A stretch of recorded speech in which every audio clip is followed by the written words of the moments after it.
Hello दोस्तों, आप लोगों का स्वागत है पगला एक्सप्लेन चैनल पे। तो आज हम लोग एक्सप्लेन करने वाले एक और न्यू मानवा को, और मुझे नहीं पता है कि मैं इसे लो क्वालिटी मानवा क्यों एक्सप्लेन करने वाला हूँ। डिवॉल्वर के सारे चैप्टर खत्म हो चुके हैं, तो फिर कोई नई मानवा ढूंढनी थी। मैं तो इंसेक्ट लॉर्ड को कवर करना चाहता था, लेकिन फिर मुझे कुछ अर्जेंट में काम आ गया, तो फिर ये वाली रिकॉर्ड करनी पड़ रही है किसी और के लिए। खैर ज्यादा नहीं, 17 चैप्टर ही है, वन गो में निपट जाएगी। तो फिर बिना किसी देरी के वीडियो को शुरू करते हैं। By the way, typical traditional Chinese मानवा होने वाली है, जहाँ पे सारी दुनिया मेन कैरेक्टर को बेवकूफ समझती है। सिर्फ हमें ही पता है कि असली में उस बंदे के पास कितना दम है, लेकिन दुनिया भर को नहीं पता, और आथर हमें रेज बेट करता है बार बार। तो बस रेज बेट होने के लिए मानवा को शुरू करते हैं। अब शुरुआत में हम लोगों को यहाँ पे अफ्रीका के किसी रीजनल जगह के बारे में बताया जाता है, और ऐसा बोला जाता है कि इस जगह को सबसे ज्यादा इलीगल गतिविधियों वाली जगह मानी जाती है, और इसको यहाँ पे गवर्नमेंट ने फॉरबिडन डेथ जोन का नाम दिया हुआ है। इस जगह पे हम लोग एक स्टेशन को देख पाते हैं, जिसको सिर्फ 2 लोग गार्ड कर रहे थे, और अगले ही पैनल में उनके पीछे से हमारे हीरोज बाहर निकलते हैं, और एक झटके के अंदर ही उनकी मुंडी को उनके शरीर से विभाजित कर देते हैं। एक को हमारे हीरो ने किया था, और दूसरे को उसकी टीममेट ने। इसके बाद हीरो का टीममेट उसे कहता है कि यहाँ पे कुछ तो गड़बड़ है, इस जगह को सिर्फ 2 ही लोग गार्ड कर रहे हैं। हालांकि जो एमसी था वो आगे से कहता है कि बस सावधान रहो, आगे और भी कई सारे लोग हो सकते हैं, और वैसे भी हमारा टारगेट अंदर ही है। ये लोग किसी आइटम को यहाँ पे रिसीव करने के लिए आए हुए हैं, जैसा कि यहाँ पे हर एक मिशन के अंदर होता है, या फिर रेस्क्यू करो या फिर कोई आइटम लेके आओ वगैरह वगैरह वाली चीजें। इसके बाद ये लोग अपनी रेडियस को फॉलो करते हुए अंदर घुसते हैं, तो फिर इन्हें वो जगह मिल जाती है जहाँ पे इनका आइटम रखा हुआ है। लेकिन जब ये लोग उस ब्रीफ केस को खोलते हैं, तो फिर उसके अंदर सिर्फ एक बॉम्ब था और कुछ भी नहीं, जिसे इन्हें समझ में आ जाता है कि ये ट्रैप था, और इनके पास सिर्फ 20 सेकंड बचे हुए थे। तो झटके के अंदर ये पूरी जगह एक्सप्लोड कर जाएगी। इसलिए हमारा एमसी अपने फ्रेंड और फिर टीममेट रेड वुल्फ से कहता है कि भागो। हालांकि रेड वुल्फ खुद नहीं भागता, बल्कि वो दरवाजा पकड़ लेता है और पहले एमसी को जाने देता है, ये कहते हुए अगर हम दोनों यहाँ पे ऐसे ही भागेंगे तो हमें से कोई भी नहीं बचेगा, लेकिन इससे यहाँ पे तुम तो सर्वाइव कर जाओगे। जिसके बाद वो दरवाजे को यहाँ पे बंद कर लेता है और खुद को सेक्रीफाइस कर देता है। जिसके बाद टाइमर वहाँ पे कंप्लीट हो जाता है, और एक तगड़ा धमाका हम लोग देख पाते हैं। और हम लोगों को डार्क वेब के बारे में पहले से ही पता है, तो फिर तुम्हें ज्यादा हैरानी नहीं होगी। ये लोग जो भी काम कर रहे थे, उनकी सारी इन्फॉर्मेशन इनको यहाँ पे डार्क वेब से मिलती है, और यहाँ पे एक खास ऑर्गेनाइजेशन है जो पैसों के बदले में कुछ भी करती है। ऐसी कई सारे ऑर्गेनाइजेशन एक साथ यहाँ पे डार्क वेब के ऊपर अपना काम करती हैं और अपने मिशन को शेयर करती हैं। हमारा एमसी जिस ऑर्गेनाइजेशन के अंदर था, उसका नाम यहाँ पे वुल्फ ऑर्गेनाइजेशन था, और उसको यहाँ पे वुल्फ किंग कह के बुलाया जाता था, क्योंकि वो काफी ज्यादा स्ट्रॉन्ग था, अपने मिशन में कभी भी फेल नहीं होता था। इसलिए उसको यहाँ पे एस रैंक भी दी गई थी। और बाय द वे, ये मुझे इंस्टाग्राम की पोस्ट क्यों लग रही है? खैर वो भी तो कभी कभी डार्क वेब के अंदर बदल जाता है। ब्लैक डे ऑफ इंस्टाग्राम, उसी तरीके से यहाँ पे वुल्फ ऑर्गेनाइजेशन के लिए भी ये ब्लैक डे था, क्योंकि ऐसा बताया जा रहा था कि जो वुल्फ किंग है यानी कि हमारा एमसी, वो भी धमाके की चपेट में आया है और अपनी जान गंवा बैठा है। इसलिए अब ऑर्गेनाइजेशन के हालात पहले से और भी ज्यादा खराब होंगे। हालांकि हमें पता है कि वुल्फ किंग यहाँ पे सर्वाइव कर गया है। जिसके बाद ही हमें अपनी पूरी कहानी बताता है कि ये तो भैया असासिन वर्ल्ड के अंदर सबसे ज्यादा स्ट्रॉन्गेस्ट असासिन माना जाता है, और इसको असासिन किंग के भी बुलाया जाता है। हालांकि इस मिशन के दौरान में इसके लगने तय थे और इसका नर्क जाना तय था, लेकिन इसके टीममेट रेड वुल्फ ने खुद को सेक्रीफाइस करके इसकी जान बचा ली। बाय द वे, ये चाइनीज मानवा है, तो इसके अंदर कल्टीवेशन कैसा ना कैसे आ ही जाती है। तो उसी हिसाब से ये हमें बताता है कि इसके बाद इसे काफी ज्यादा गहरी चोट आई। रिजल्ट के तौर पे इसकी जो मेरिडियंस थी वो यहाँ पे पूरी तरीके से डिस्ट्रॉय हो गई। तो फिर इसे एक लंबी छुट्टी लेनी पड़ी, और उस लंबी छुट्टी के दौरान में ये खुद को यहाँ पे ट्रेन कर रहा था। तब इसके यहाँ पे जो मेरिडियंस थी वो दोबारा यहाँ पे ठीक हो गई, और ये ब्रेक थ्रू भी कर गया, और अब ये ट्रांसफॉर्मेशन स्टेज पे है, और इस ट्रांसफॉर्मेशन स्टेज को लेजेंडरी मार्शल आर्ट रियलम बोला जाता है। हालांकि अब ये अपने पुराने दिनों में वापसी नहीं मारेगा, अब ये ऑर्डिनरी लाइफ जिएगा, सादा इंसान बन के, बिल्कुल मास्टर ओगोवे के तरीके। बाय द वे, अपने नाम और सब कुछ यहाँ पे छुपा देगा, बिल्कुल इस मॉर्टल वर्ल्ड के अंदर एक साधारण इंसान जीने के तरीके। हालांकि इसके दिल के अंदर एक चीज है जो एकदम कांटों के तरीके इसको हमेशा कुरेदती रहती है, इसलिए वो इस चीज को पहले कंप्लीट करना चाहता है। इसके बाद जब ये बाहर निकलता है, तो ये चिकने लौंडे के अंदर बदल जाता है। हाँ, यही है हमारा मेन कैरेक्टर वुल्फ किंग। पहले बता दो, बाद में कंफ्यूज ना होना। जिसके बाद ये टैक्सी पकड़ता है और यहाँ से बाहर निकल जाता है। अपनी मंजिल तक पहुंचने के लिए जो टैक्सी ड्राइवर था, वो यहाँ पे उसकी बातों वाले एक्सेंट, ये बोलते हैं ना, पहचान जाता है कि ये टाउन से बाहर से आया, और वो उसे पूछता है कि अपने फैमिली मेंबर से मिलने के लिए आए हुए हो क्या? तो ये बताता है कि मैं फैंग फैमिली से मिलने के लिए जा रहा हूँ। तो ड्राइवर को फैंग फैमिली के बारे में बताता, तो ये सीधा घर के बाहर ही अपनी गाड़ी रोकता है। और ये सड़क के ऊपर पार्किंग बनाना कब से बंद करोगे भाई? साला सरकार इतनी परेशान है तुम लोगों से, तुम लोग सड़क पे ही पार्किंग बनाए हुए अपनी। वुल्फ किंग यहाँ पे टैक्सी ड्राइवर को उसके पैसे देने वाला था, लेकिन वो उससे कहता है कि जब लौट के आना तब दे देना। वुल्फ किंग को समझ में नहीं आता कि क्या मतलब है बुढ़े का। तो टैक्सी ड्राइवर उससे कहता है, फैंग फैमिली के अंदर जा रहे हो, ऑर्डिनरी लोग अंदर जा नहीं पाते, और तुम्हारे कपड़े देख के तो मुझे लगता है कि ये तुम्हें लात मार के ही निकाल देंगे, इसलिए मैं तुम्हारा बाहर इंतजार करता हूँ। अंकल को थोड़ी सी देर लगेगी, क्योंकि भाई की पीठ के ऊपर मेन कैरेक्टर का जो थप्पा है, कहीं भी ये घुस जाएगा। वहाँ पे वुल्फ किंग यहाँ पे अपने फादर की डाइंग विश, यानी कि मरते हुए इनकी कोई इच्छा थी, वो पूरी करने के लिए आया हुआ है। पता नहीं वो क्या है, इसको भी नहीं पता है, वो तो अभी यहाँ पे कोई और बताएगा। जिसके बाद ये जाएगा और पता लगाएगा कि इसके मिशन के दौरान में क्या हुआ था। बेसिकली किसने इन लोगों को इन्फॉर्मेशन दी थी, ये लोग कैसे उस जगह पे पहुंचे, और उस जगह पे ट्रैप किसने लगाया था।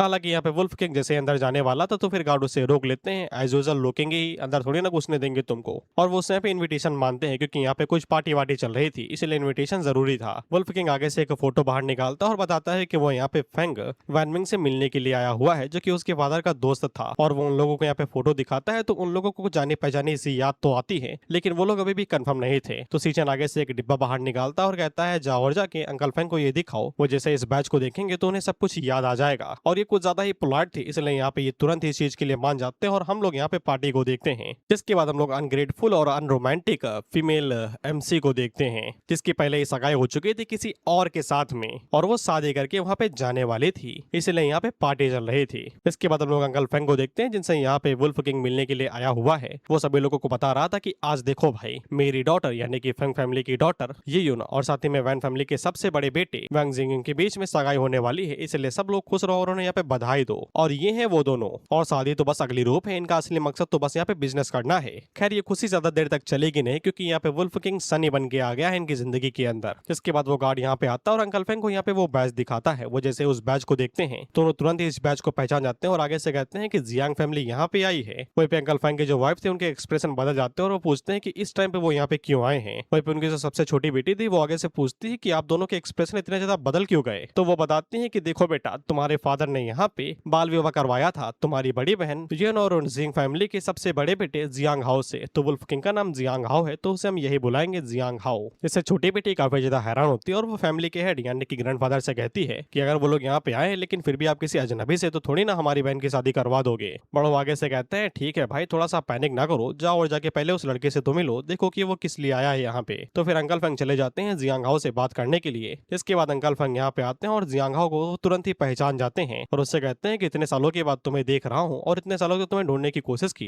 लेकिन मुझे तुम्हारे बारे में कुछ भी पता नहीं चला। खैर वो जियांग हाओ को देख के काफी ज्यादा खुश थे और उससे पूछते हैं कि तुम्हारे फादर कहाँ पे हैं। तो जियांग हाओ आगे से बताता है कि 10 साल पहले उसके फादर यहाँ पे चल बसे किसी ओल्ड इंजरी की वजह से। और जैसे ही अंकल फेंग इस बात के बारे में सुनते हैं तो उन्हें सबसे बड़ा झटका लगता है, क्योंकि ये उन्हीं की ही गलती थी। जब ये दोनों आर्मी या फिर किसी भी ऑर्गेनाइजेशन के अंदर हुआ करते होंगे तो फिर जियांग हाओ के फादर ने इनको बचाने के लिए अपनी जान खतरे में डाली थी और तब उन्हें वो चोट लगी थी, जिसकी वजह से जियांग हाओ के फादर चल बसे और उनको इस बात का काफी ज्यादा पछतावा भी है। हालांकि जियांग हाओ को कोई भी चिंता नहीं थी, वो आगे से कहता है कि सब कुछ ठीक है। और जैसा कि हमें पता है कि जियांग हाओ को बिल्कुल भी नहीं पता है कि उसके फादर की मरते हुई इच्छा क्या थी। उन्होंने बस इतना बोला था कि जब तुम अंकल फेंग से मिलोगे तो वो सब कुछ तुम्हें बता देंगे कि मेरी इच्छा क्या है। खैर इसके के बाद में पूरी फेंग फैमिली नीचे आ जाती है तो अंकल फेंग उन लोगों से पूछते हैं कि तुमने वैन फैमिली को अलविदा बोल दिया। तो आंटी फेंग आगे से बताती है कि हाँ, उन लोगों को हमने अलविदा बोल दिया है, अब वो लोग अपने घर जा चुके हैं। इसके बाद अंकल फेंग जियांग हाओ से कहते हैं कि तुमने इनको पहचाना, ये यून है और ये तुम्हारी आंटी फेंग, तुमने इनको पहचाना, तुम घर में पहले आया करते थे, खेला करते थे। तो जियांग हाओ यून से कहता है कि हम तो काफी सालों बाद एक दूसरे को देख रहे हैं, मैं तो तुम्हें पहचान ही नहीं पाया। वहीं पे यून को तो पता ही नहीं था कि ये बंदा कौन है। ये कहते हुए कि मैं तो बचपन की मेमोरीज भूल ही गई हूँ। वहीं पे छुटकी आगे बढ़ती है जो कि जियांग हाओ से कहती है कि तुम 10 सालों तक नहीं आए और अचानक से आज धमक पड़े, बताओ तुम क्या लेने के लिए आए हो। और तभी फैमिली के बीच में जो बीच वाला भाई था, बेसिकली तीनों भाइयों में से बीच वाला, वो आगे से कहता है सिंपल सी बात है, ये हमारी बहन से चिपकने के लिए आया हुआ है ताकि ये हमारी फैमिली का कॉकटेल पी सके, बेसिकली जो शौहरत है वो ये ले सके। हालांकि वो साफ कहता है कि तुम सपने देखते रहो, मेरी बहन पहले ही यहाँ पे वैन फैमिली के यंग मास्टर के साथ में एंगेज हो गई है। लेकिन उस टाइम पे अंकल फेंग उन दोनों से कहते हैं चुप बैठो ने साले, क्रेडिट कार्ड छीन लूंगा तुम्हारा अभी, फिर धनिया बेचते फिरोगे गलियों में। इसके बाद जियांग हाओ यहाँ पे अंकल फेंग से पूछता है कि मेरे पिताजी की इच्छा क्या थी भाई, वो तो बताओ। कहता कि यून भी आगे से पूछती है कि यहाँ पे माजरा क्या चल रहा है, ये तो बताओ। तो अंकल फेंग उन लोगों को बताते हैं कि तुम्हारे फादर और मैंने यहाँ पे तुम दोनों का बाल विवाह करवा दिया था और यही तुम्हारे फादर की आखिरी इच्छा है। इस पे ये दोनों हैरान होते हैं और आगे से कहते हैं बाल विवाह, अबे वो तो इलीगल है ना, तुम लोग जेल में क्यों नहीं गए। जिस पे अंकल फेंग आगे से कहते हैं तो हमने कौन सा तुमको हनीमून पे भेज दिया था, बस रस्म ही तो की थी, अब बड़े हो गए तो अब जाओ, किसने रोक रखा है, लेकिन शादी तुम्हारी होगी नहीं क्योंकि ये मानवा जो है। अंकल फेंग सीजन से कहते हैं कि यही वो एग्रीमेंट था जो मैंने तुम्हारे फादर के साथ में किया था। जियांग हाओ अपने मन के अंदर सोचता है बाल विवाह, ये थी बाप की इच्छा इस बीहड़ दुनिया के अंदर, जहाँ पे शादी करने से मैं सभी को खतरे में डालूंगा। बेसिकली इसके ऊपर भी कई सारे लोग हमला कर सकते हैं ना अगर इसकी आइडेंटिटी एक्सपोज हो गई तो, इसलिए हर किसी को खतरे में डालेगा अगर इसकी शादी हो गई तो। ये उन लोगों से कहता है कि देखो भाई, अगर ये मेरे बाप की इच्छा है तो मुझे शादी करनी ही नहीं है, नहीं पड़ना मुझे बाल विवाह के चक्कर में। तो फिर सीजन के साले साहब और साली साहिबा को सबसे बड़ा झटका लगता है। वो दोनों आगे से कहते हैं पाखंडी, धोखेबाज, जब तुझे शादी करनी ही नहीं थी तो फिर तू यहाँ पे आया ही क्यों। और सबसे ज्यादा हैरान यहाँ पे अंकल फेंग हुए थे। खैर इसके बाद साले साहब आगे बढ़ते हैं और आगे से कहने लगते हैं कि इसको अभी के अभी भगा दो यहाँ से, मैं नहीं चाहता कि ये मेरी बहन के साथ में शादी करे। जिस पे अंकल फेंग आगे से कहते हैं माफी मांगो नहीं थप्पड़ मारूंगा अभी दोनों हाथों से और गिनूंगा एक। तो ये आगे से कहता है मारो, फ्रस्ट्रेटेड इंडियन स्टूडेंट की तरीके मारो, कितना मारोगी, मैं नहीं करूंगा पढ़ाई, जितना मारना है मार लो, अब मैं सिर्फ बर्तन ही मांजूंगा, लेकिन मैं अपनी बहन की शादी कभी भी यहाँ पे इस गरीब के साथ तो होने नहीं दूंगा। और उसी टाइम पे इंडियन ड्रामा की तरीके बड़ी बहन आती है ये कहते हुए कि फादर क्या आप मेरी सच में शादी यहाँ पे तोड़ देंगे वैन फैमिली के साथ में और मुझे फोर्स करेंगे यहाँ पे जियांग हाओ के साथ शादी करने के लिए। जिसपे वो आगे से कहते हैं कि हाँ करूंगा, ये बात पहले ही हो चुकी थी 20 साल पहले, इसको बदला नहीं जा सकता है। तो ये टसुए भागते हुए कहती है कि आप अपनी बेटी की खुशियों को सेक्रीफाइस कर देंगे सिर्फ अपने यहाँ पे सेल्फिश प्रॉमिस को पूरा करने के लिए, आप फादर होना डिजर्व नहीं करते। जिसकी वजह टसुए भागते हुए यहाँ से भाग जाती है। उसके पीछे से ये दोनों भागते हुए कहते कहाँ जा रही हो बड़ी बहन, मुझे भाई मजा आ रहा है एक्सप्लेन करते हुए। वहीं पे अंकल फेंग यहाँ पे जियांग हाओ से कहते हैं कि तुम कुछ दिनों के लिए यहीं पे ही क्यों नहीं रुक जाते, तब तक हम लोग बात करते हैं कि इसमें क्या करना है। और ये हरामखोर तुझे शादी नहीं करनी तो फिर तू जाना क्यों रुक रहा है यहाँ पे, आग तो पहले लगा दी अब घी भी डालेगा क्या। और ये चीज हमें रेज बेट करती है कि तुझे जब डिसीजन ले लिया है तो निकलना यहाँ से, क्या कर रहा है तू। हालांकि ये कहता है ठीक है मैं रुक जाता हूँ यहीं पे। इसके बाद हम लोग जियांग हाओ को देखते हैं जो कि अपने कमरे में बैठ के यहाँ पे कल्टीवेट कर रहा था और ये हमें बता रहा था कि ये कुछ तो एब्जॉर्ब कर रहा है, energy of earth and heaven, spiritual energy बोलना। खैर इससे इसके मेरिडियंस और इसके जो इंटरनल ऑर्गन्स है उनकी स्ट्रेंथ बढ़ रही है और इसके जो सेंसस है वो भी यहाँ पे शार्प हो रहे हैं। चलो सेंसस को तो मैं समझ गया, लेकिन ये इंटरनल ऑर्गन्स की स्ट्रेंथ बढ़ रही क्या, दिल के भी 6 पैक निकलेंगे क्या, या फिर जो इंटेस्टाइन है उनकी यहाँ पे स्ट्रेंथ बढ़ेगी क्या है भाई। ये बोलो कि जवान हो रहे हैं वो, होता नहीं बुढ़ापे के साथ में शरीर कमजोर पड़ने लगता है, बस उसी का उल्टा। और खैर इसने अभी बताया कि इसके सेंसस यहाँ पे तेज हो गए हैं तो फिर ऐसे यहाँ पे अंकल फेंग और उनके जो फादर हैं दोनों की बातें सुनाई दे रही थी जहाँ पे वो दोनों इसी मैटर के ऊपर बात कर रहे थे। क्या वो सच में यहाँ पे शादी तोड़ के जियांग हाओ की शादी यून के साथ में करवाना चाहता है। इस पे अंकल फेंग आगे से बताते हैं कि जियांग हाओ के फादर की जो मौत हुई थी वो उन्हीं की वजह से हुई थी। अगर उन्होंने यहाँ पे अंकल फेंग को बचाने के लिए अपनी जान खतरे में ना डाली होती तो फिर उनको यहाँ पे चोटें लगती ही ना और उनकी फैमिली कभी भी यहाँ पे इस तरीके से डिस्ट्रॉय ना होती और उन्हीं की वजह से फेंग फैमिली यहाँ पे पहुंची। अगर वो ना होते तो फिर फेंग फैमिली यहाँ पे होती ही नहीं। इसलिए बताओ अगर वो अपना प्रॉमिस तोड़ देंगे तो फिर बताओ वो किस तरीके के इंसान कहलाएंगे। इस पे बुढ़ो आगे से कहते हैं कि तुम तो यहाँ पे अपना वादा पूरा कर रहे हो लेकिन इस चक्कर में तुम यहाँ पे यून को मजबूर कर रहे हो, उसे परेशान कर रहे हो। जिस पे अंकल फन आगे से कहते हैं कि यून मेरी बेटी है, एक ना एक दिन वो समझ जाएगी कि मैंने यहाँ पे किस हालातों में ये डिसीजन लिया था। इस पे बुढ़ो कहते हैं कि चलो वो तो ठीक है लेकिन पूरी यूलिंग सिटी के अंदर हर किसी को पता है इस सगाई के बारे में और अगर हम लोग शादी तोड़ देंगे तो फिर यहाँ पे जो वैन फैमिली है वो पक्का यहाँ पे नाराज होगी। जिस पे अंकल फंग आगे से कहते हैं कि उसको हम लोग बाद में देख लेंगे। बुढ़ो कहते हैं ठीक है मैं हाँ बोलूंगा इस शादी के लिए लेकिन सिर्फ 3 कंडीशन पे। पहली ये जो जियांग हाओ है उसको यहाँ पे 3 महीने के लिए हमारे घर पे ही रहना पड़ेगा तो हम लोग उसके कैरेक्टर को टेस्ट करेंगे। ये चीज जीमिंग के ऊपर करो ना, वो सिटी आबादी कर रहा है यार तुम्हारी बेटी के होते हुए भी। दूसरे के अंदर अंकल फेंग यहाँ पे जियांग हाओ की किसी भी तरीके से मदद नहीं करेंगे। अब मदद कैसे करेंगे, अब ये तो है नहीं कि वो हगने के बाद धोने के लिए किसी को बुलाएगा और अंकल फेंग जाएंगे। मदद नहीं करने का मतलब है सिंपली यहाँ पे वो किसी भी तरीके से जियांग हाओ को फाइनेंशियली यानी कि पैसों के तरीके से कोई भी सपोर्ट नहीं देंगे। उसे यहाँ पे खुद ही जिंदा रहना पड़ेगा और अपने खर्चे उठाने पड़ेंगे। और तीसरा यहाँ पे जब वो शादी करेगा तो फिर उसे यहाँ पे सन इन लॉ के तरीके शादी करना पड़ेगा यानी कि हर जमाई के तरीके। यून अपने घर को छोड़ के नहीं जाएगी बल्कि जियांग हाओ अपने घर को छोड़ के आएगा। मुझे कोई दिक्कत नहीं है, बस ताने ना देना, दो लेकिन डेली ना दो,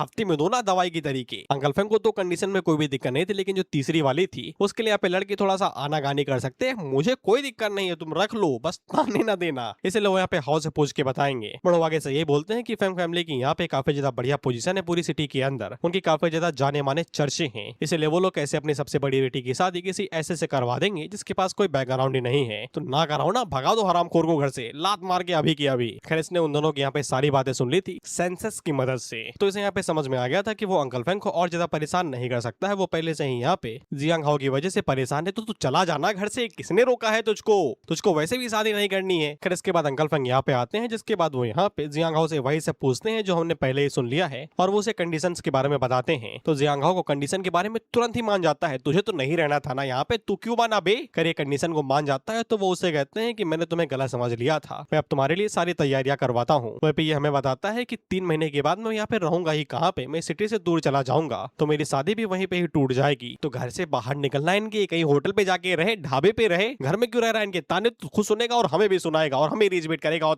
इसके बाद हम लोग वैन फैमिली को देखते हैं जहाँ पे अंकल फेंग आते हैं और वैन फैमिली का जो हेड था उसे कहते हैं हम सगाई तोड़ रहे हैं। तो आगे से बढ़ा जाता है कहते हुए सगा कैसे तोड़े हो भाई, 3 दिनों के बाद तो यहाँ पे सेरेमनी होने वाली थी, मजाक कर रहे हो क्या। तो अंकल फेंग आगे से अपनी कंडीशन के बारे में बताते हैं और अपने सारे हालातों के बारे में बताते हैं। तो वैन फैमिली का हेड आगे से कहता है तो तुम हमें यहाँ पे बेवकूफ बना रहे हो, पहले हमें तुमने सगाई के लिए बुलाया, इसके बाद सगाई के लिए डेट निकलवाई और हम यहाँ पे साइड में करे दे रहे हो, सगाई तोड़े दे रहे हो, पूरी वूलिंग सिटी हमारे ऊपर हंसेगी। जिस पे अंकल फेंग पीछे नेटते ये कहते हैं जो हो चुका है वो हो चुका है, माफी भी मांग सकते हैं हम लोग और साथ में तुम्हें कई सारे प्रोजेक्ट भी दे सकते हैं। जिस पे वैन फैमिली का हेड आगे से कहता है कि तुमने हमें 3 साल का बच्चा समझ रखा है क्या कि थप्पड़ मार के साइड में कर दोगे, जिसके बाद चुप कराने के लिए एक टॉफी दे दोगे। वैन फैमिली इस बात को हल्के में नहीं लेगी, किसी ना किसी दिन हम लोग हिसाब जरूर बराबर करेंगे। इसके बाद ये मुंह बनाते हुए यहाँ से निकल जाता है। जिसके बाद हम लोग जियांग हाओ को देखते हैं जो कि एक कैफे के अंदर आता है और यहाँ पे डार्क वेब वाली वेबसाइट खोलता है। साले यहाँ का इंटरनेट ठीक से नहीं चलता चलता और तो यहाँ पे डार्क वेब खोल के बैठ गया। खैर यहाँ पे इनके ऊपर बाउंड्री भी लगाई गई थी, जिसके बाद हम लोग यहाँ पे एक एस रैंक के असैसिन को देखते हैं जिसका नाम जो युन बाई था और इसको यहाँ पे चाइनीज ग्रैंड मास्टर बताया जा रहा था। इसके पास मुट्ठी की शक्ति है, वो वाली नहीं जो तुम सोच रहे हो, दूसरी वाली। खैर इसके ऊपर यहाँ पे कोल्स फैमिली ने पूरा ग्लोबल किल सिस्टम डाल दिया है। इतनी ज्यादा बाउंड्री लगाई इसके सर के ऊपर, पूरी 800 मिलियन की,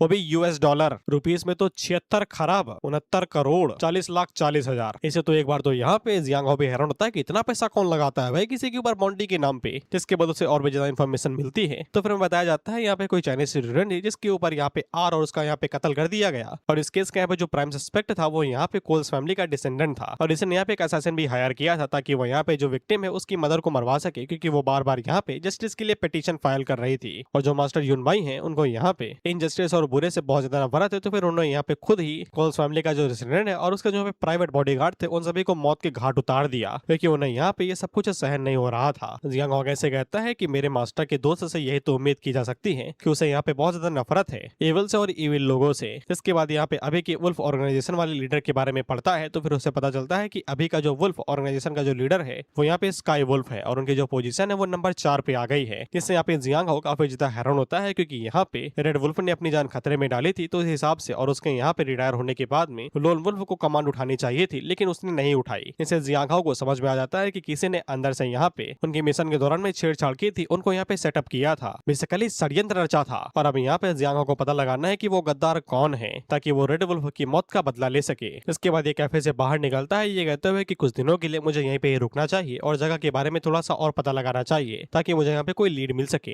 हालांकि जैसे ये कैफे से बाहर निकलता है तैसे ही इसको यहाँ पे कुछ गुंडे धर लेते हैं, ये कहते हुए कि अंदर खुद आओगी या फिर अपने बाहुबल का इस्तेमाल करें। इसके बाद एक बंदा जो कुछ ज्यादा ही चौड़ा हो रहा था वो जियांग हो से कहता है कि ज्यादा अगर तुमने होशियारी दिखाई तो ये रामपुरी अंदर घुसा के सीधा बाहर ही निकाल लेंगे। जियांग हो अपने मन के अंदर सोचता है तो गले के कुत्ते हैं ना ये यहाँ पे क्या कर रहे हैं, चलो उनके साथ थोड़ा सा खेल लेता हूँ, कहीं मैं एक्सपोज ना हो जाऊँ, तुझे कोई नहीं देख रहा हमारे अलावा, धर दे यहीं पे 2-3 घुसे, मुझे कोई दिक्कत नहीं है। खैर ये 3 लोगों के साथ खेलता है और इनके कहने पे चुपचाप गाड़ी के अंदर बैठ जाता है, तो इसे पता चलता है कि इन लोगों ने एक प्यारी सी लड़की को भी उठा लिया है। वहीं पे उन लोगों से कहता है कि देखो भाई अगर तुम लोगों ने मुझे पैसों के लिए उठाया तो मेरे पास बस 300 रुपए पड़े हैं, बस उसमें भी 100 की नोट फटी हुई है। जिसपे वो लोग उसे कहते हैं कि मुंह बंद रखो अपना, तुझे 300 रुपए के लिए नहीं उठाया है हम लोगों ने। तो ये पीछे मुड़ के उन लोगों से कहता है कि पैसों के लिए नहीं उठाया तो फिर किस लिए उठाया है मेरे को।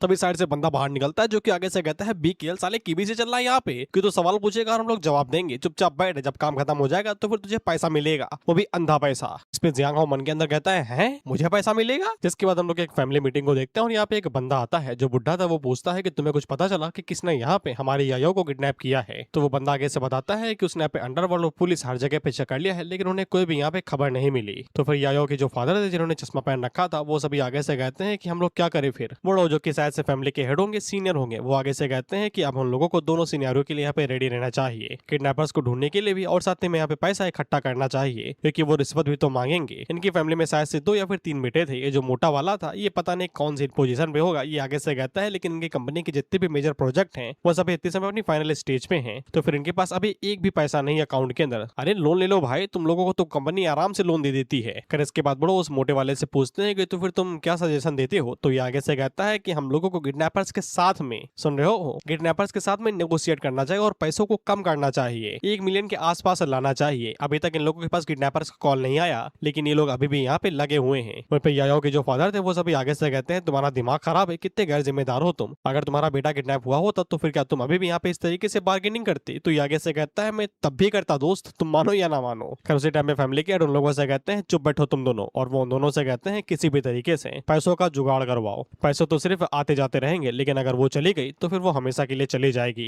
जिसके बाद हम लोग किडनैपर्स को देखते हैं जो कि यायो और साथी में जियांग हो को पता नहीं क्यों लेके आए थे लेकिन उसको अपने अड्डे पे ले आते हैं। जिसके बाद ये लोग उन दोनों को बाहर निकालते हैं और जैसे ही यायो के मुंह से टेप को हटाते हैं तो ये आगे से चीखने लगती है, ये कहते हुए बचाओ बचाओ मैं किडनैप हो गई हूँ, सर्वाइवल स्किल 0, अगर तुझे चिल्लाना ही होता तो ये जानबूझ के जगह पे लेके आते क्या जहाँ पे चिल्लाने से कोई नहीं सुन पाए। तब ये चौड़ा वाला आगे से कहता है अगर तूने दोबारा चिल्लाया तो फिर मैं वही करूंगा जो आजकल नेता लोग करते हैं, जंजीस के साथ में अगर अकेले दिख जाए तो, समझ गए ना। खैर इसके बाद आगे से इन लोगों को धमकी देने लगती है, ये कहते हुए अगर तुमने मेरे साथ कुछ भी किया मैं अपनी जबान काट लूंगी और मर जाऊंगी यहीं पे, और मैं फुल मजे ले रहा हूँ, मुझे पता है इसके साथ कुछ नहीं होगा। मानवा ही ऐसी है ना।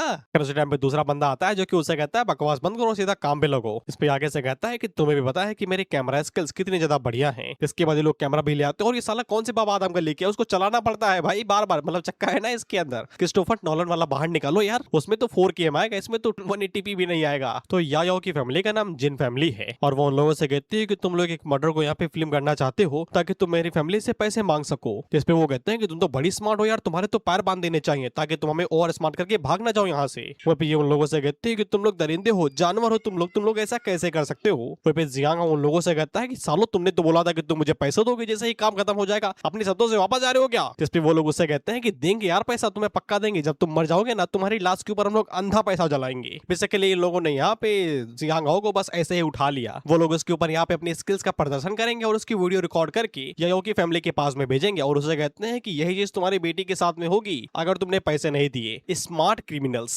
बस ताई के हाथों न लग जाना, नहीं तुमसे भी इनकम टैक्स के पैसे ले लेगी। खैर याओ यहाँ पे जियांग हाउ से कहती है कि अपनी जिंदगी की भीख मांगो, नहीं तो ये लोग तुम्हें सच में मार देंगे। और फिर वो बंदा जियांग हाउ से कहता है कि तुम तो बिल्कुल भी डरे नहीं हुए भाई, मैं तुम्हारी हिम्मत की दाद देता हूँ यार, तुम्हारे बारे में अपने दोस्तों को बताऊंगा कि जब मैं तुम्हारी बॉडी को खोल रहा था तुम बिल्कुल भी नहीं डरे थे, लेकिन ये भी चीज मैं फ्री में नहीं करूंगा, उसके लिए भी तुमको पैसे देने पड़ेंगे। वहाँ पे ये उन लोगों से कहता है कि देखो भाई मैं तो भाई अपने हाथ पीले नहीं करना चाहता था, तुम लोग अगर मुझे मजबूर करोगे तो फिर मुझे वो लाल भी करने पड़ेंगे। जिस पे वो लोग हंसते हुए कहते हैं भाइयों सुना ना तुमने इसको, ये कह रहा है कि ये हम लोगों को यहाँ पे मार देगा क्योंकि हम लोग इसको यहाँ पे उकसा रहे हैं, देखो तो। जियांग हाउ से कहता है कि मैं अग्री करता हूँ। वो बंदा पूछता है किस लिए भी। जियांग हाउ से कहता है कि तुमने बोला ना कि तुम मेरे बारे में अपने दोस्तों को बताओगे, तो मैं उस चीज के लिए अग्री करता हूँ, लेकिन पैसे तुम्हें मुझे देने पड़ेंगे, मैं तुमको नहीं दूंगा, यानी कि मरेगा ये बंदा। और फिर वो लोग आगे से कहते हैं इसके लिए तो बुरा लग रहा है, तुम लोग पागल को उठा लाए, बेचारा परेशान होगा अपनी जिंदगी से, मुझे बुरा लग रहा है इसको मारने के लिए। इस पे दूसरा बंदा आगे से कहता है ठीक है फिर मैं ये काम तुम्हारे लिए कर ही दे रहा हूँ। जिसके बाद ये बड़े भागते हुए आता है, साले सलमान भाई नहीं है तू जो भागते हुए आएगा और सीधा बिल्डिंग तोड़ देगा। इसके बाद ये अपने बाहुबल का इस्तेमाल करने की कोशिश करता तो है, लेकिन जियांग हाउ के सामने वो चल नहीं पाता क्योंकि ये अपने हाथ तो पता नहीं कब का खोल चुका था। असैसिन है भाई भूलो नहीं। और मौका मिलते ही दूसरे बंदे के मुंह के ऊपर इतनी तेज घुसा मारता है कि उसकी पूरी गर्दन ही चिटक जाती है। ये लोग उसको चेक करते हैं तो बताते हैं कि ये तो निपट गया भाई, ये तो सीधा स्वर्ग निकल लिया, हमारी बारी कब आएगी। तो ये लोग आगे से कट्टा निकाल लेते हैं ये कहते हुए कि तुमने मेरे भाई को मारा, अब मैं तुम्हारा सर उड़ा दूंगा। तो जियांग हाउ के पैरों के नीचे पता नहीं ये पाइप कहाँ से आ गई, तो ये उसके ऊपर लात मारता और ये हवा में उछल जाती है। भाई नहीं होता ऐसे जब तक पैरों में मैग्नेट लगा हो। खैर ये हवा में उछलती है तो ये उसके ऊपर लात मारता है और इतनी जोर से मारता है कि ये पाइप उड़ते हुए भी नुकीले हिस्से से सीधा इस बंदे के हाथों में जा घुसती है और इसके गन के साथ साथ इसके हाथों की भी धज्जियां उड़ जाती हैं।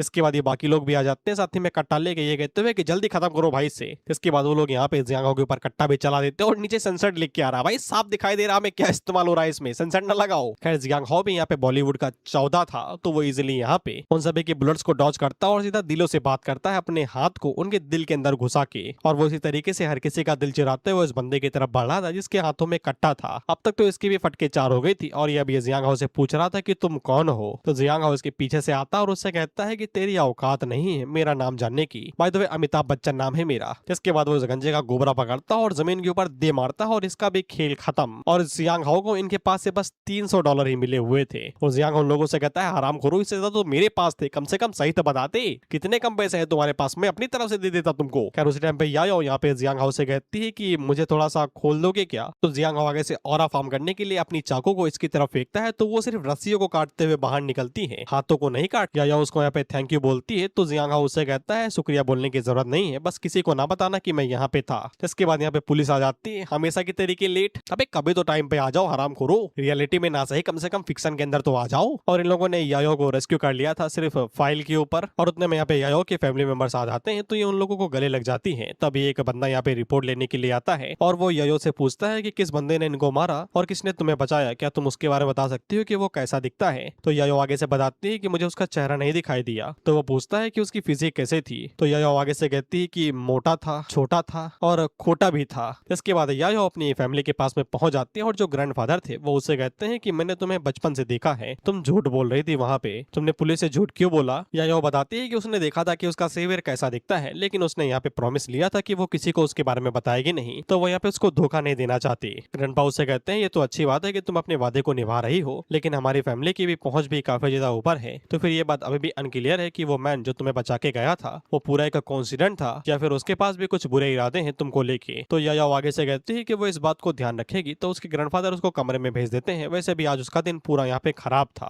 वह भी अपने मन के अंदर सोचती है कि जिस आदमी ने इसको बचाया उसके पास क्या ही बुरे इरादे होंगे, अगर होते तो वो उसको थोड़ी ना बचाता। उसी टाइम में हम लोग देखते हैं कि बुढ़ो के पास में कोई बंदा आता है। तो वो उसे कहते हैं कि अब से तुम यायो को प्रोटेक्ट करोगे और कोई भी गलती ना होने पाए। तो वो बंदा कहता है कि और कुछ ऑर्डर है क्या? तो वो कहता है कि हाँ, जाओ और जाके पता लगाओ कि किसने यहाँ पे उन किडनैपर्स को मारा और किसने यहाँ पे यायो को बचाया। उस बंदे की सारी जन्म कुंडली चाहिए मेरे को। इसके बाद हम लोग जियांग हो को देखते हैं जो कि शायद से लेट हो गया था, तो वो देरी में घर वापस आ रहा था। तो ये सभी लोग दरवाजे पे ही बैठे थे, उसका इंतजार कर रहे थे कि कब ये हरामखोर है, कब हम इसको ताने सुनाए। और तुम्हारे पास कोई काम धंधा नहीं किया, दरवाजे पे ही बैठे हैं साले ये। खैर जियांग हो जैसे ही आता है तो साले सब आगे से भड़क पड़ते हैं। ये कहते हुए, देखा तुम लोगों ने, इसके पास बिल्कुल भी मर्यादा नहीं है। अबे मर्यादा की शिष्टाचार पता नहीं भाई, डिसिप्लिन नहीं है इसके पास। आधी रात में घर वापस आ रहा है। तो जियांग हाउ उससे कहता है कि यहाँ पे कोई रूल वूल है क्या कि आधी रात में ही वापस आ सकते हैं, या फिर कोई कर्फ्यू है? इसके बाद अंकल फेंग दोबारा आगे बढ़ते हैं और जियांग हाउ को सपोर्ट करते हुए यहाँ पे अपने बेटे से कहते हैं, हरामखोर, अभी इसकी शादी नहीं हुई, तेरा जीजा नहीं बना है, लेकिन इसके बावजूद तुझे रिस्पेक्ट देनी चाहिए। इतना ज्यादा तो यहाँ पे डिसरिस्पेक्टफुल कैसे हो सकता है? तो साले साहब आगे से कहते हैं, इसके पास एजुकेशन नहीं, इसके पास कोई बैकग्राउंड नहीं है, इसे क्या लगता है कि ये मेरा जीजा बनने के लायक है? पता तो लगाओ हरामखोरों, उसके बारे में कुछ पता लगाया है? कहाँ से आया है? सिर्फ घर में ही तुम्हारे बैठा है घर जमाई बन के। This is how politician works. काम नहीं करेंगे ढीले भर का, क्रेडिट लेंगे रात भर का। खैर साले साहब की वजह से हम लोगों को एक और इन्फॉर्मेशन मिलती है कि यहाँ पे जीमिंग का जो ग्रैंडफादर है, अबे ग्रैंडफादर है गॉडफादर, अबे जो भी है, उसका नाम लॉर्ड ली है और वो यहाँ पे अंडरवर्ल्ड का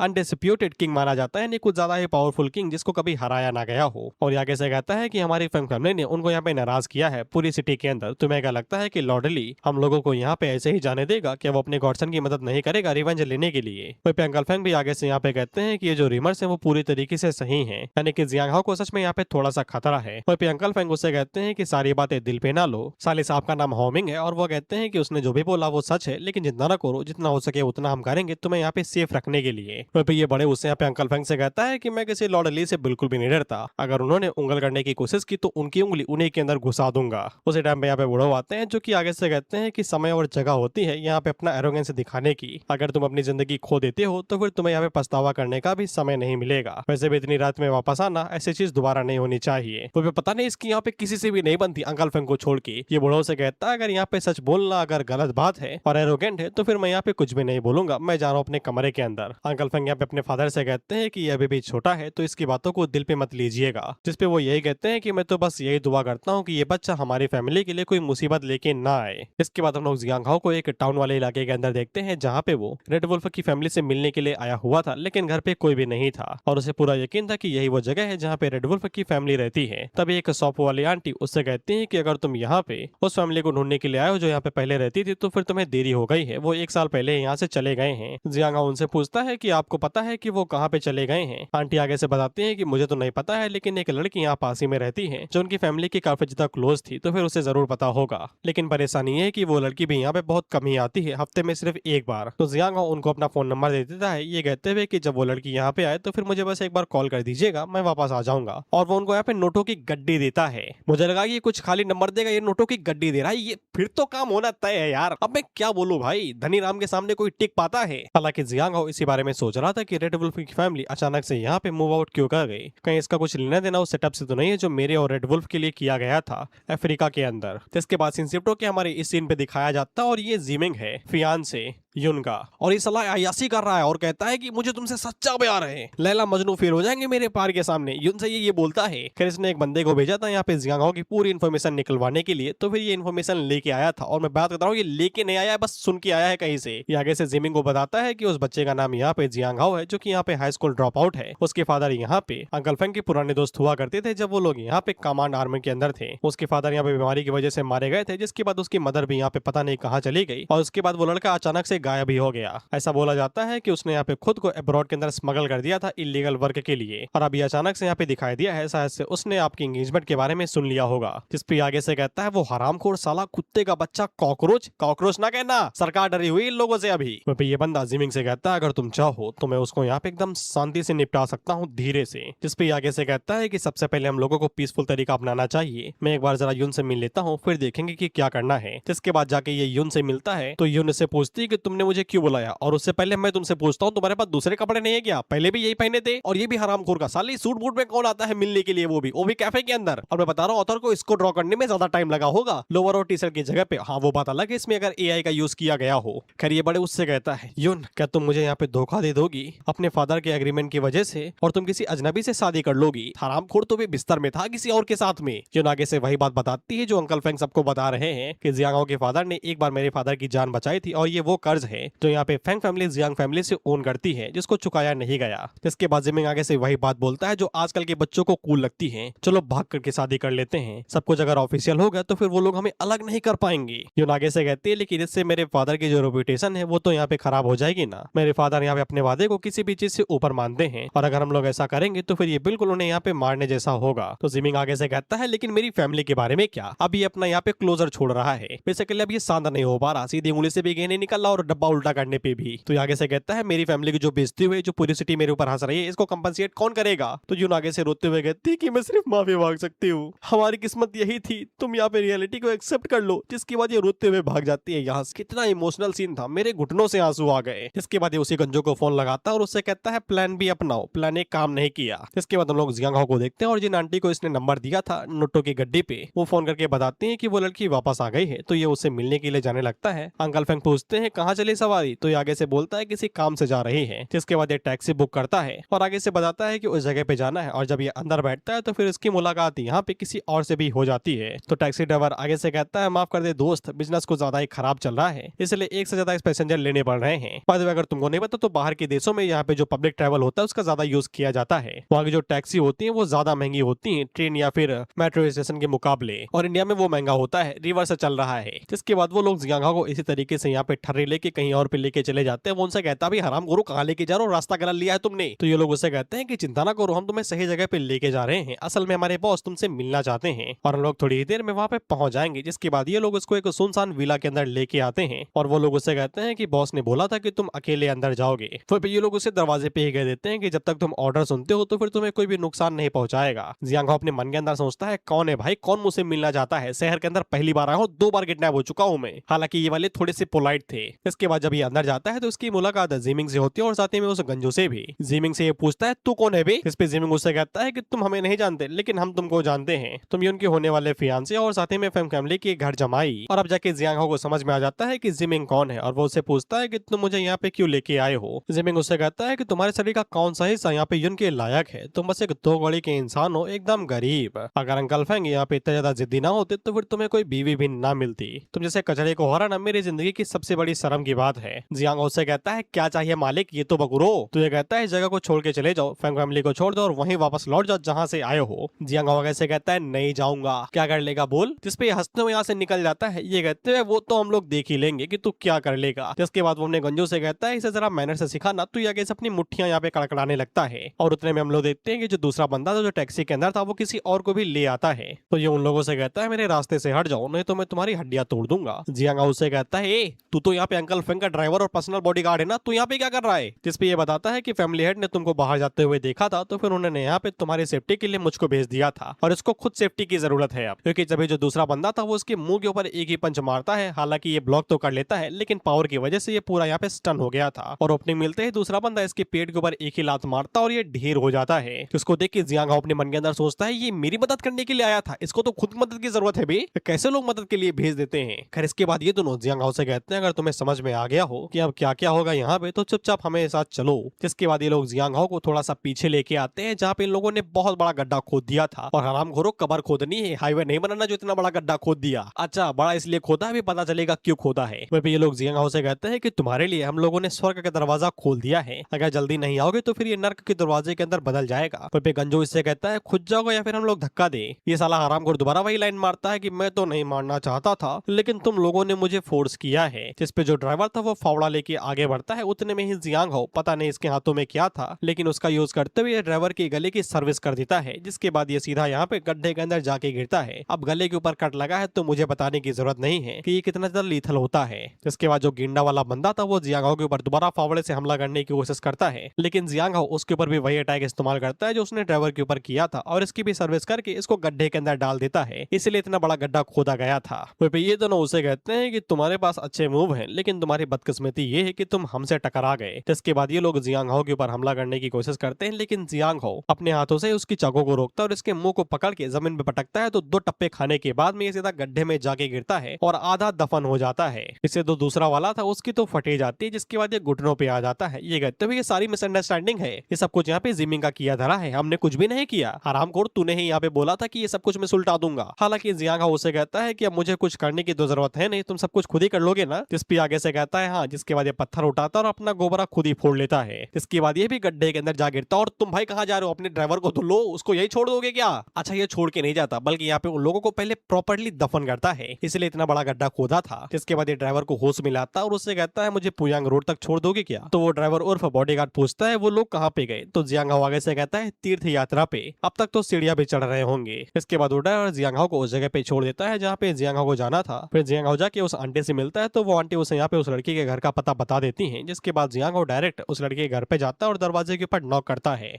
तो एक लड़की दरवाजा खोलती है और यहाँ पे जियांग हाउ से पूछती है कि किससे मिलना है तुम्हें। जियांग हाउ से पूछता है कि तुम सुनजिन हो क्या? तो वो लड़की साफ मना कर देती है, कहते हुए कि तुम गलत इंसान से मिले हो, मैं नहीं जानती कि सुनजिन कौन है। तो जियांग हाउ उसे कहता है कि मैं तुम्हारे भाई का बेस्ट फ्रेंड हूँ और ये रहा उसका जेड पेंडेंट। वो लड़की जैसे ही यहाँ पे जेड पेंडेंट को देखती है तो उसे यकीन हो जाता है कि जियांग हाउ सच में उसके भाई का बेस्ट फ्रेंड है। जिसके बाद वो उससे पूछती है कि मेरा भाई कहाँ है, जिससे जियांग हाउ काफी ज्यादा हैरान होता है। अब मैं यहाँ पे थोड़ा सा कंफ्यूज हूँ। रेड वुल्फ यहाँ पे जो जियांग का टीममेट था जिसने खुद को सेक्रीफाइस किया था, क्या सुनजिन और इसकी पूरी फैमिली यहाँ पे रेड हाउ की फैमिली है? क्योंकि जियांग हाउ इतना हैरान इसीलिए हुआ, याद है ना, ये किसी की फैमिली को ढूंढने के लिए आया था, लेकिन उनकी फैमिली पहले मूव आउट कर गई थी और ये हैरान ऐसे हो रहा है जैसे कि रेड वुल्फ की फैमिली है। तो ये थोड़ा सा कंफ्यूजिंग है। आई मीन कुछ ट्रांसलेटर भी गलती कर देते हैं कुछ वर्ड को गलत समझ के। तो हम लोग दोनों पॉसिबिलिटीज लेके चलते हैं। जियांग हाउ सुनजिन से कहता है कि तुम्हारा बड़ा भाई अभी अब्रॉड के अंदर है, वो अभी वापस नहीं आया है काम की वजह से, तो फिर उसने मुझको भेजा है तुम्हें चेक करने के लिए तुम लोगों के हालात कैसे हैं। सुनजिन आगे से कहती है कि जब तक उसका भाई ठीक है तो फिर उसे कोई भी परेशानी नहीं है, और वो जियांग हाउ से माफी भी मांगती है उसके गलत रवैये के लिए, और वो उसे अंदर आने को कहती है। जियांग हाउ से पूछता है कि तुम्हारा छोटा भाई सुन ली कहाँ पे है? सुनजिन उसको बताने ही वाली थी, उससे पहले यहाँ पे कोई भागते हुए आता है जो कि बताता है कि यहाँ पे ली ट्रबल के अंदर है, वो मुसीबत के अंदर फंस गया है। तो सुनजिन उससे पूछती है कि धीरे से बताओ कि हुआ क्या, एकदम साफ साफ। तो ये आदमी बताता है जिसका नाम डोंग था कि यहाँ पे ली और बाकी सभी लोग अपना काम अपने ढंग से कर रहे थे, लेकिन तभी यहाँ का फ्रेश वेंडर आया, बेसिकली ठेले वाला, और उन लोगों के साथ लड़ाई कर ली के ऊपर इल्जाम लगाते हुए कि ले यहाँ पे चीजों को मोनोपोलाइज कर रहा है, बेसिकली पूरे मार्केट के ऊपर उसी का एक कब्जा है, जिसके बदले में वो यहाँ पे उसे कंपनसेशन ले रहा था 1 लाख का। ऑफ कोर्स ली ने यहाँ पे माना गया, जिससे वो दोनों यहाँ पे लड़ाई के अंदर चले गए। लेकिन किसको पता था कि यहाँ पे जो नया ठेले वाला है उसको यहाँ पे पैंथर की तरफ से सपोर्ट मिल रहा है। ये पैंथर शायद कोई जाना माना गुंडा होगा, इसलिए सुनजिन काफी ज्यादा हैरान होती है। जिसके बाद ये सभी लोग यहाँ पे डोंग की गाड़ी के अंदर बैठते हैं और उस तरफ जाने लगते हैं। रास्ते के बीच में सुनजिन जियांग हाउ को बता रही थी कि आधे साल पहले उनकी जो मदर है वो बहुत ही ज्यादा बीमार हो गई थी, इसलिए ली को यहाँ पे कर्जा लेना पड़ा था ब्लैक मार्केट के अंदर से। लेकिन होता नहीं, जल्दबाजी में गलतियां हो जाती है, तो इन लोगों ने कॉन्ट्रैक्ट को अच्छे से नहीं पढ़ा था, इसलिए इन लोगों को भारी भरकम इंटरेस्ट मिल गया और ये लोग इंटरेस्ट भी पे नहीं कर पा रहे हैं। लोन की तो बात ही छोड़ो, और जो पैंथर था वो यहाँ पे लोन सार का था, बेसिकली यहाँ पे लोन देने वाला। तो फिर जियांग हाउ डोंग से कहता है कि तुम थोड़ा सा बाहर ही रुको, अंदर यहाँ पे खतरा हो सकता है, खतरा नहीं, ऑथर को ज्यादा ड्रॉ करना पड़ेगा। अबे सीधा बोलो ना।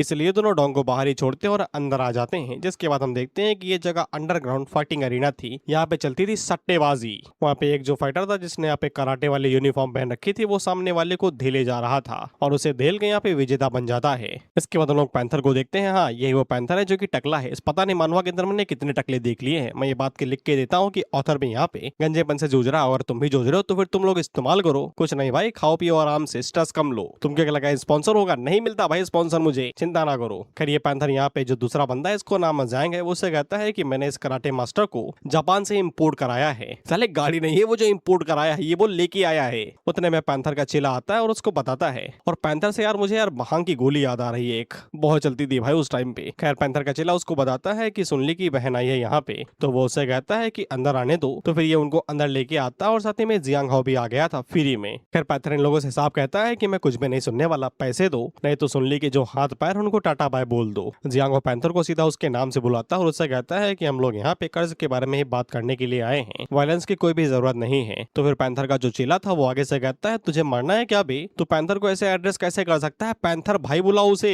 हालांकि पैंथर उससे कहता है यार गरम मुझे होना चाहिए, तुम क्यों हो रहे हो? तुम शांत बैठो यार, साले दिहाड़ी से पैसे काट लूंगा तुम्हारी, 600 ही है, 400 दूंगा। पैंथर जियांग हाउ से कहता है बताओ मुझे तुम कैसे यहाँ पे कर्जे को रिजॉल्व करोगे, और अगर मैं सेटिस्फाइड नहीं हुआ तो फिर यहाँ पे चीजें मैली हो सकती हैं। और जियांग हाउ आगे से भाई लीगल तरीके से बात करने लगता है, ये कहते हुए तुमने जो लोन दिया था वो भी इलीगल था, सन्नी ने इतने सारे पैसे नहीं लिए थे तो फिर मैं सिर्फ 50,000 ही दूंगा और हम लोग यहाँ से सारे रिश्ते नाते खत्म कर लेंगे। रही बात किडनैपिंग की और इस तरीके से यहाँ पे उसे लाने की और साथ ही में धमकी देने की, तो फिर तुम्हें माफी मांगने की जरूरत नहीं है, हम इन सभी चीजों के बारे में बिल्कुल भी रिपोर्ट नहीं करेंगे। तो पैंथर आगे से हंसते हुए कहता है साले ये जगह भी इलीगल है, तुझे क्या लगता है हम लोग यहाँ पे बिजनेस लीगल तरीके से करते हैं क्या? 20 सालों से हम लोग लगातार यहाँ पे इलीगल काम करते हुए अरे आज तक मुझे किसी ने नहीं रोका, तुझे क्या लगता है तू मेरा क्या उखाड़ लेगा? तो जियांग हाउ को समझ में आ जाता है कि ये ऐसे नहीं मानेगा, इसे हिंदी हीरो की पिक्चरों के तरीके समझाना पड़ेगा। वो उसे कहता है कि मैं तुम्हारे इंपोर्टेड जापानी कराटे मैन के साथ में एक मैच खेलूंगा, अगर मैं जीत गया तो फिर जो कर्जा है वो माफ हो जाएगा। इसके बाद होना क्या था, पैंथर अपनी चाइनीज ट्रेडिशनल लाइन बोलता है जो हर एक विलन बोलता ही है, अगर तुम जीते ना ही मैं तुम्हें कर्जा माफ करूंगा बल्कि मैं घुटनों पे बैठ के तुमको पापा भी बुलाऊंगा, और करेगा ये दोनों ही नहीं हरामखोर। जिसके बाद होना क्या था, थाली सजाई जाती है और जियांग हाउ को बिछा दिया जाता है कुटने के लिए। हालांकि हमें जियांग हाउ के बारे में पता है कि वो कुटेगा तो नहीं, अपना इंपोर्टेड जापानी कराटे मैन जियांग हाउ के ऊपर पंच मारने की कोशिश करता है तो ये राली अपनी आंखें छुपा लेती है, लेकिन हम लोग जियांग हाउ को देखते हैं जो कि सामने से उछल जाता है तो अपना जापानी कराटे मैन सीधा यहाँ पे रिंग से जा टकराता है, जिससे बेचारे का माथा लाल हो जाता है। जिसके बाद ये गुस्से में जियांग हाउ के ऊपर पंच मारने की कोशिश करता है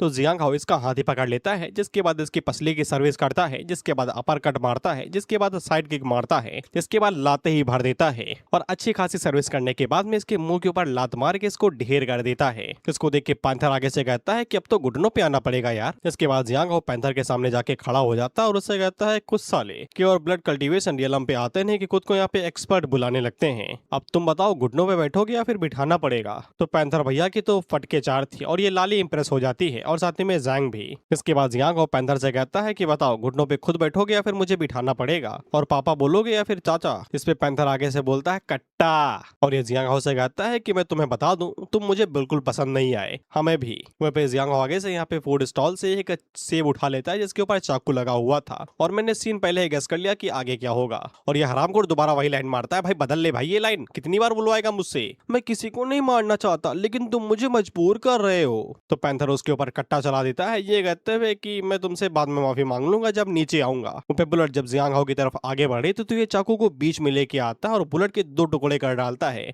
और ये मैंने पहले ही गेस कर लिया था, लेकिन मैंने ये गेस नहीं किया था कि ये चाकू सीधा यहाँ पे पैंथर के सर के ऊपर दे मारेगा और उसका पूरा कपार ही फोड़ देगा। खैर इसके बाद पैंथर भैया तो निपट जाते हैं तो यहाँ पे हड़कंप बच जाता है, ये कहते हुए कि किसी ने किसी की जान ले ली, साले जगह इलीगल है और तुम लोग बता रहे हो किसी ने किसी की जान ले ली। वो पैंथर के जितने भी चेले थे वो तुरंत ही अपने सर झुका लेते हैं, ये कहते हुए कि हमको छोड़ दो मालिक, हमारे तो बाल बच्चे हमें तो डायपर धोने रहते हैं, आजकल कुछ ज्यादा ही लीक हो रहा है। अच्छा ये प्रॉब्लम सॉल्व हो गई क्या? आजकल कुछ ज्यादा ही मिलावट हो रही है भाई। इसके बाद हम लोग जैंग को देखते हैं जो कि जियांग हाउ से कुछ बात करना चाहता था, तो जियांग हाउ से कहता है कि बोलो भाई।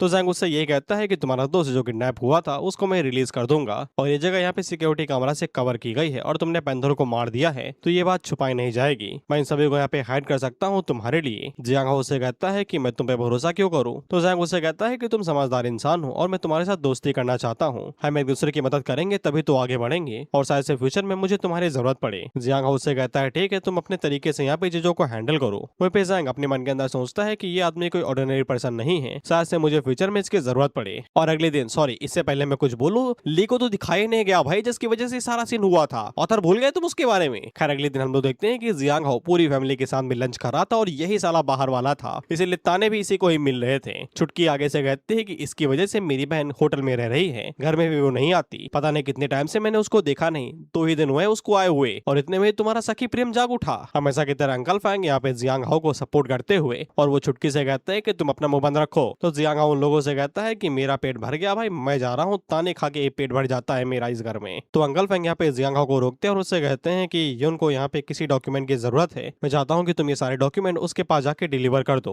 वहीं पे वो जियांग हाउ को युन का नंबर और साथ ही में कंपनी एड्रेस सब कुछ दे देते हैं। अंकल हमें सब समझ में आ रहा है कि तुम कौन सी सेटिंग बिछा रहे हो। वहीं पे हम लोग छुटकी को देखते हैं जो कि आगे से कहती कि अभी नहीं तो कल साले को घर से भगा ही दूंगी मैं, क्या ताने मार के नहीं जाएगा वो। इसके बाद हम लोग उस कंपनी को देखते हैं जहाँ पे युन काम करती है और इस कंपनी का नाम जीरन ब्यूटी कंपनी है। इसके बाद जियांग हाओ वहाँ की एक लड़की से यहाँ पे कि उनके ऑफिस का एड्रेस मांगता है, तो ये यहाँ की प्रेसिडेंट थी, यानी कि सबसे ऊपर पोस्ट पे। वह पे जियांग हाओ जब लिफ्ट लेने के लिए जा रहा था तब उसकी मुलाकात एक और असैसिन से हो जाती है जो कि ब्लैक घोस्ट के नाम से फेमस है और उसको यहाँ पे ए रैंक का असैसिन माना जाता है और खासकर ये लड़कियों के मामले में ज्यादा उभर के आता है। अबे तो उसके बारे में बता क्यों रहा है, लपेटना उसको, कैसी तरीके से उसको पाप करने देगा जब तक तेरे ऊपर नहीं आ जाता। खैर ये ब्लैक घोस्ट को इग्नोर मारता है बिल्कुल आम आदमी की तरीके जब भी करप्शन होता है और कोई नेता गलती करता है। इसके बाद डायरेक्ट ही उनके ऑफिस के अंदर घुस आता है बिना नॉक करे हुए, जो कि एकदम मैनर्स की कमी वाली बात है। इसलिए यून आगे से बढ़ जाती है कहते हुए कि अगली बार नॉक करके आना और परमिशन लेना। मुझे यून का समझ में आ रहा है कि वो इतना क्यों चढ़ रही है, होने वाली शादी टूट गई बेचारी की, अजनबी सा लौंडा है जिससे वो बचपन मिली थी, अब कह रहे कि पति होने वाला है। समझ में आ रहा है यून का, लेकिन तू क्यों इतना चिढ़ रहा है? भी तू तो बिन बुलाया मेहमान है ना, अचानक से आ गया इनके घर पे। खैर ये भी ये करते हुए यून को यहाँ पे फाइल्स देता है, ये कहते हुए ये रहे वो डॉक्यूमेंट जो तुमने मांगे थे। यून उससे कहती है दे दिए ना, अब निकल जाओ यहाँ से। तो ये जाते हुए यहाँ पे इमोशनल ब्लैकमेल करके जाता है, ये कहते हुए कि तो तुम इस तरीके से अपने मेहमानों को ट्रीट करती हो। हालांकि वो उसको यहाँ पे एडवाइस भी देके जाता है, ये कहते हुए कि बाहर के हालात इतने समय सेफ नहीं है, अकेले बाहर ना निकलना अगर तुम्हें कोई भी काम ना हो। जिसपे वो उसे कहती है कि दिखने में तो भले चंगे हो, तो फिर इस तरीके से यहाँ पे लड़की को धमकी क्यों दे रहे हो? जियांग हाओ जाते हुए कहता है कि धमकी नहीं दे रहा मैं, बस ये बोल रहा हूँ कि केयरफुल रहो, अकेले बाहर ना निकलना। जिसके बाद जब ये जा रहा था तो फिर गली के बीच में कोई तो अपनी हाई लेवल की कार लेके, और शायद से ये फरारी है जहां तक मुझे लगता है, जियांग हाओ के सामने गाड़ी रोकता है। मुझे लगा कि ये भाई बनना चाहता है, चढ़ा ही देगा। खैर ये और कोई नहीं साले साहब थे जो कि जियांग हाओ से कहते हैं कि अंदर आ जाओ, मैं कार रेसिंग के लिए जा रहा हूँ, शायद से तुम हमारे कार सर्कल के अंदर थोड़ा सा मीटअप कर लो। जियांग हाओ आगे से कहता है कि मुझे रेसिंग पसंद नहीं है। तो साले साहब उससे कहते हैं अगर मैं जीत गया तो फिर मैं तुमको यहाँ पे $500,000 दूंगा, जो यहाँ पे विनिंग प्राइज है। जिसपे पता नहीं इसके पास पैसों की तो कमी है नहीं भाई, डार्क वेब पे असैसिन था ये, इसके पास पैसों की कहां से कमी रहेगी। लेकिन इसके बावजूद थोड़े से पैसों पे इसका दिल मचल जाता है और ये गाड़ी में जाके बैठ जाता है और डबल चेक करता है, ये कहते हुए कि पैसे देगा ना तू? साले जीजा हूं, इसका मतलब ये नहीं कि अभी से चूना लगा देगा, वो बाद में लगाना। इस पे साले साहब आगे से कहते हैं नहीं लगाऊंगा भाई। तो ये दोनों बैठ जाते हैं और यहाँ पे रेसिंग वाली जगह पे चले जाते हैं। और इस जगह कुछ ज्यादा ही खतरनाक नहीं है रेसिंग के लिए, साले गाड़ी फिसल के अगर नीचे गिरी तो सीधा ऊपर ही जाओगे, टोल नाके पे सीधा यमराज ही मिलेगा। खैर इसके बाद ये लोग उस जगह पे पहुंच जाते हैं जहाँ पे रेसिंग होने वाली थी और कुछ मुस्तंडे यहाँ पे आए हुए थे। वो लोग यहाँ पे साले साहब से पूछते हैं कि ये चिकना लौंडा कौन है भाई? तो साले साहब आगे से बताते हैं कि ये जियांग हाओ है। तो वो लोग जैसे ही जियांग हाओ का नाम सुनते हैं तो फिर उन्हें सब कुछ समझ में आ जाता है। बेसिकली जियांग हाओ इस टाइम पे पूरी सिटी के अंदर काफी ज्यादा फेमस है। तो वो लोग जियांग हाओ के बारे में जानते हैं कि वो फैमिली के अंदर घर जमाई बनने वाला है। वहीं पे ये लोग जियांग हाओ और साथ में उसके फादर दोनों का ही मजाक उड़ा रहे थे, वो भी काफी गंदे तरीके से। जियांग हाओ उससे कहता है कि तुम कुछ ज्यादा ही नहीं बोल रहे तुम। जिसपे ये कहता है कि मेरा मुंह है तो बोलूंगा ही मैं, जो उखाड़ना है उखाड़ ले। तो जियांग हाओ उससे कहता है कि फिर तो ठीक है। इसके बाद ये लोग आगे से कहते हैं कि सब कुछ रेडी हो तो फिर शुरू करते हैं ना। वहीं पे साले साहब जियांग हाओ से कहते हैं कि वो लॉर्ड ली का नाजायज बेटा है, तो फिर उसे पंगे ना ही लो तो बढ़िया रहेगा। इस पे जियांग हाओ आगे से कहता है फिर तो और भी ज्यादा बढ़िया है पंगे लेने के लिए। जिसके बाद यहाँ पे रेस शुरू होती है, दिखाई 6 गाड़ी आ गई थी और रेस कर रहे हैं सिर्फ 3 ही। जिसके बाद साओ उन लोगों से कहता है कि तुम लोगों ने मुझे चैलेंज किया है ना, मैं तुम्हें दिखाता हूँ कि क्या होता है जब तुम एक चैंपियन को चैलेंज करते हो।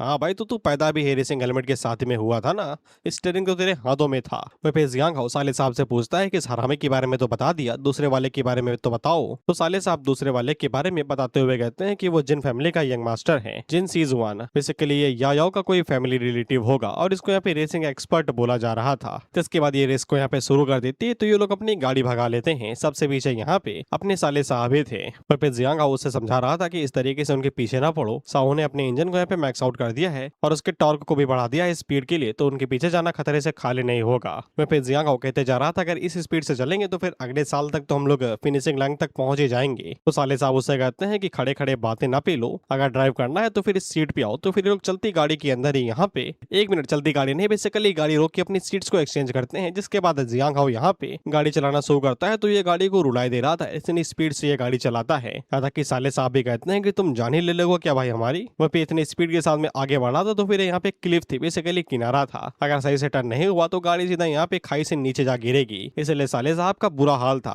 लेकिन जियांग हाओ भाई व्हीली मार रहा था और एकदम मस्त परफेक्ट कट मारते हुए यहाँ पे रेसिंग एक्सपर्ट सीजुआन को पीछे छोड़ देता है। इसे तो साले साहब भी हैरान हुए थे कि तुम तो काफी तगड़ी ड्राइव मार रहे हो भाई। जिसके बाद अगला नंबर यहाँ पे साओ का था। वहीं पे साओ को अभी भी लग रहा था कि यहाँ पे साले साहब गाड़ी चला रहे हैं और आगे यहाँ पे वी शेप का टर्न था। बेसिकली अगर यहाँ पे गाड़ी अच्छे से कंट्रोल नहीं की गई तो गाड़ी यहाँ पे पलट भी सकती है। और ये चीजें साओ चाहता था कि यहाँ पे जियांग हाओ की गाड़ी के साथ में हो। साले साहब भी उसको बता देते हैं कि आगे यहाँ पे वी शेप का टर्न है तो फिर गाड़ी सही से चलाना। लेकिन हम लोग जियांग हाओ को देखते हैं जो कि आगे से गाड़ी को स्लो ही नहीं कर रहा था और वो यहाँ पे पीछे करते हुए एकदम बराबर पे गाड़ी ले आता है और इस लाइन पे इतना ज्यादा स्पेस नहीं था कि गाड़ी को ओवरटेक किया जा सके, लेकिन जियांग फिर भी यहाँ पे ओवरटेक करने की कोशिश कर रहा था। तो फिर साहू इसको यहाँ पे अपॉर्चुनिटी की तरफ देखता है और यहाँ पे गाड़ी को ठोक के साइड की तरफ गिराने की कोशिश करता है, लेकिन जियांग उससे पहले ही ब्रेक मार लेता है, जिससे यहाँ पे इसकी गाड़ी यहाँ पे रेलिंग से टकराती है और ऑफकोर्स स्पीड ज्यादा होने की वजह से गाड़ी यहाँ पे पलट जाती है और ये गाड़ी के विंड सील को तोड़ के बाहर जाके गिरता है और इसकी पूरी गाड़ी ही पलट जाती है। वहीं पे जियांग सक्सेसफुली रेस को जीत जाता है और चैंपियन बन जाता है।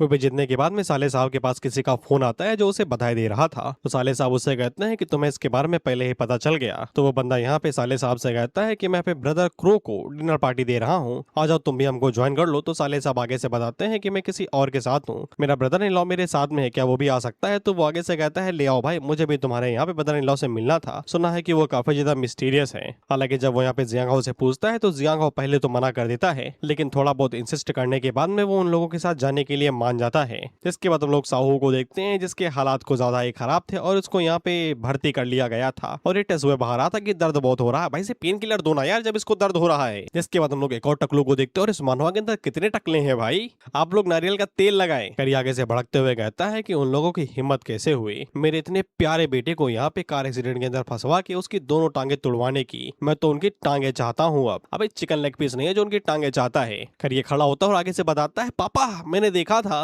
वो होमिंग नहीं था, वो गाड़ी कोई और चला रहा था, वो जियांगाओ था। अब ये तो फेंग फैमिली का घर जमाए है ना, इसके अंदर इतना कूदा कैसे आ गया? खैर जो भी हो साले को निपटा देंगे। जिसके बाद ये अपने लौंडों को ऑर्डर देता है, ये कहते हुए जाओ और जाके उसको इतना मारो कि वो कल का सवेरा न देख पाए। वहीं पे इसको बड़ा मजा आ रहा था, साले इलाज पे अपने ध्यान दे, टांगे टूटे हैं तेरी, अब ये सोच के तू धोएगा कैसे? जिसके बाद हम लोग जियांग हो को देखते हैं जो कि यहाँ पे उस जगह पे आ गया था जहाँ पे पार्टी दी जा रही थी। वहीं पे जिसके हरे बाल है वो यहाँ पे कजिन है जो कि यहाँ पे हॉरंग के साथ फोन पे बात कर रहा था और वो यहाँ पे उसको जियांग हो से मिलवाता है। तो ये जियांग हो को कुछ ज्यादा ही इज्जत दे रहा था जितनी इज्जत इसको मिलनी नहीं चाहिए। इसके बाद ये सभी लोग बैठते हैं और अपना खाना पीना करते हैं। वहीं पे यहाँ पे जिसका नाम क्रो था जिसके लाल बाल हैं, अबे काले होने चाहिए थे ना, तभी तो उसको क्रो बुलाओगे। और ये जियांग हो को देख के कहता है मुझे लगा था कि फेंग फैमिली ने यहाँ पे वैन फैमिली को डंप किया है, शायद से उन्हें कोई तगड़ा घर जमा मिला होगा, लेकिन देखने से तो लगता है इसके अंदर कुछ भी खास नहीं है। वहीं पे ये सभी मिलकर जियांग हो की बेइज्जती कर रहे थे, ये कहते हुए ये तो चोर है साला चोर, होता नहीं तुमने दोस्त के साथ में किसी ऐसे ग्रुप सर्कल के अंदर चले जाओ जहाँ पे तुम किसी को नहीं जानते तो वो सारे मिलकर तुम्हारी लेने लगते हैं बेइज्जती करते हुए। वही हाल जियांग हो के साथ में हो रहा था। वहीं पे साले साहब उसे कहते हैं कि देखो भाई ये सभी इंपॉर्टेंट फिगर है पूरी सिटी के अंदर, अगर तुम्हें फ्यूचर में कभी भी इनकी जरूरत पड़ती है तो ये तुम्हारी मदद करेंगे,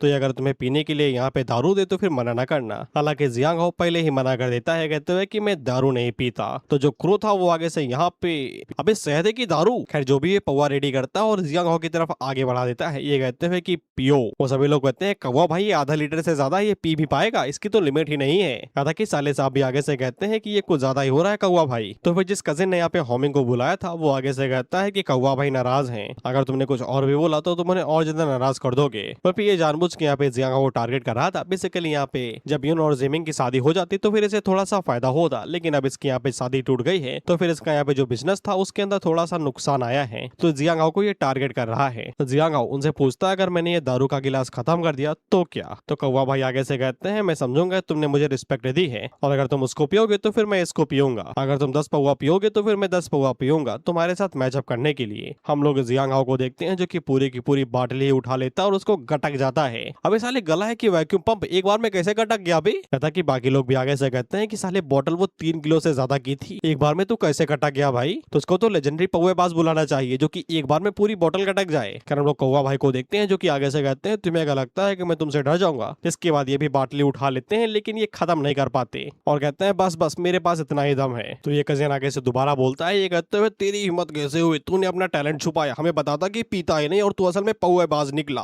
तूने हम सभी को धोखा दिया है, तू भले ही मेरा कजिन होगा लेकिन मैं कौवा भाई के साथ में हूँ। हम लोग कौवा भाई को देखते हैं जो कि इतने से ही जल जाते हैं और वो आगे से कहते हैं तुम मानो या ना मानो आज मैं तुम्हारी जान लेके रहूंगा।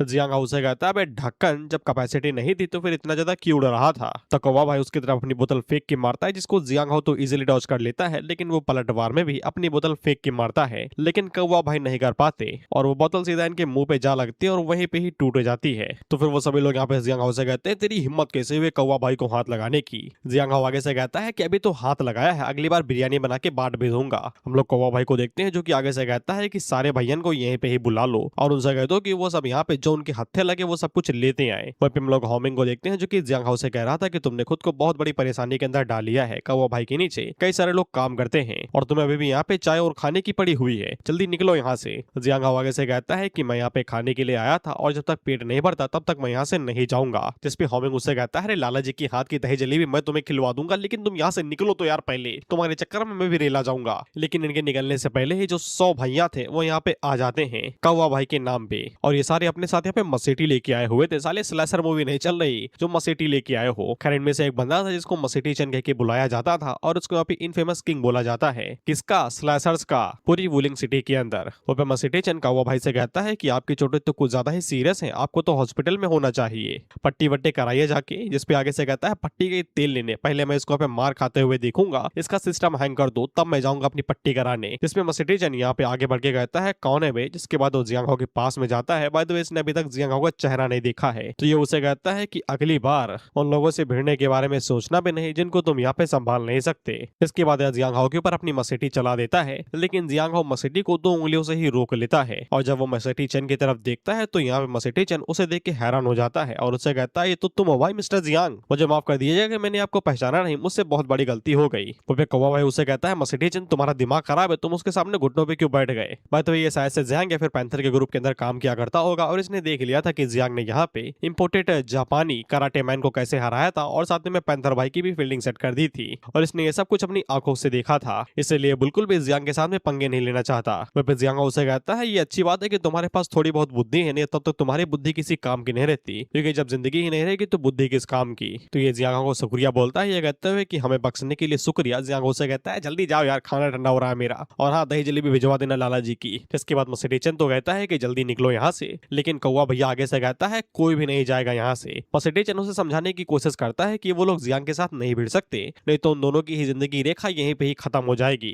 वहीं पे जो जियांग था उसने यहाँ पे सबको मना किया हुआ था कि किसी को भी कुछ ना बताना जो यहाँ पे हुआ था। बेसिकली उसे ही जहाँ पे जियांग ने पैंथर भैया को निपटा दिया था, इसलिए मसेटी चन बता नहीं पा रहा था। तो कौवा भाई को लग रहा है कि ये तो ऐसे ही घबरा गया है, तो ये अपने लड़कों को ऑर्डर देता है, ये कहते हुए कि जो कोई भी इसके हाथ पैर तोड़ेगा मैं उसको यहाँ पे 1 मिलियन दूंगा। पैसों के लालच में ये सभी बौखला जाते हैं और अपनी जिंदगी को दांव पे लगा के जियांग हाउ से भिड़ने के लिए चले जाते हैं, लेकिन बीच में मसेटी चन इन्हें रोक लेता है, ये कहते हुए कि मैंने बोला ना कि कोई भी यहाँ पे जियांग हाउ को परेशान नहीं करेगा, और इसने मसेटी इन लोगों के ऊपर चला दी थी, लेकिन सिर्फ हाथ पैर ही उड़ाए थे, तो ये दोनों जिंदा बच गए थे। लेकिन वो उन लोगों से कहता है कि अगली बार ये ऐसा नहीं होगा, सीधा जिंदगी से हाथ धो बैठोगे। तो फिर ये सभी लोग यहाँ से कट लेते हैं। हालांकि कौवा भाई उसे कहता है कि बेटा तो बस देख, जिस दिन मेरे हत्थे चढ़ गया ना उस दिन मैं तुझे बताऊंगा। इसके बाद वही हुआ जिस बात का मुझको डर था, एक लड़की को असॉल्ट कर दिया गया था और कत्ल भी। बाद ये सब कुछ पुलिस स्टेशन से बस 1 किलोमीटर दूरी पे हुआ था, इसलिए जो पुलिस है वो सब कुछ कर रही है जो वो कर सके केस को सॉल्व करने के लिए, और सभी लड़कियों से बोला जा रहा है कि वो लोग अकेला निकलना बंद करें और खुद को यहाँ पे प्रोटेक्ट करके रखें। और ऑफ कोर्स ये सब कुछ करने वाला ये हरामखोर आदमी ही था,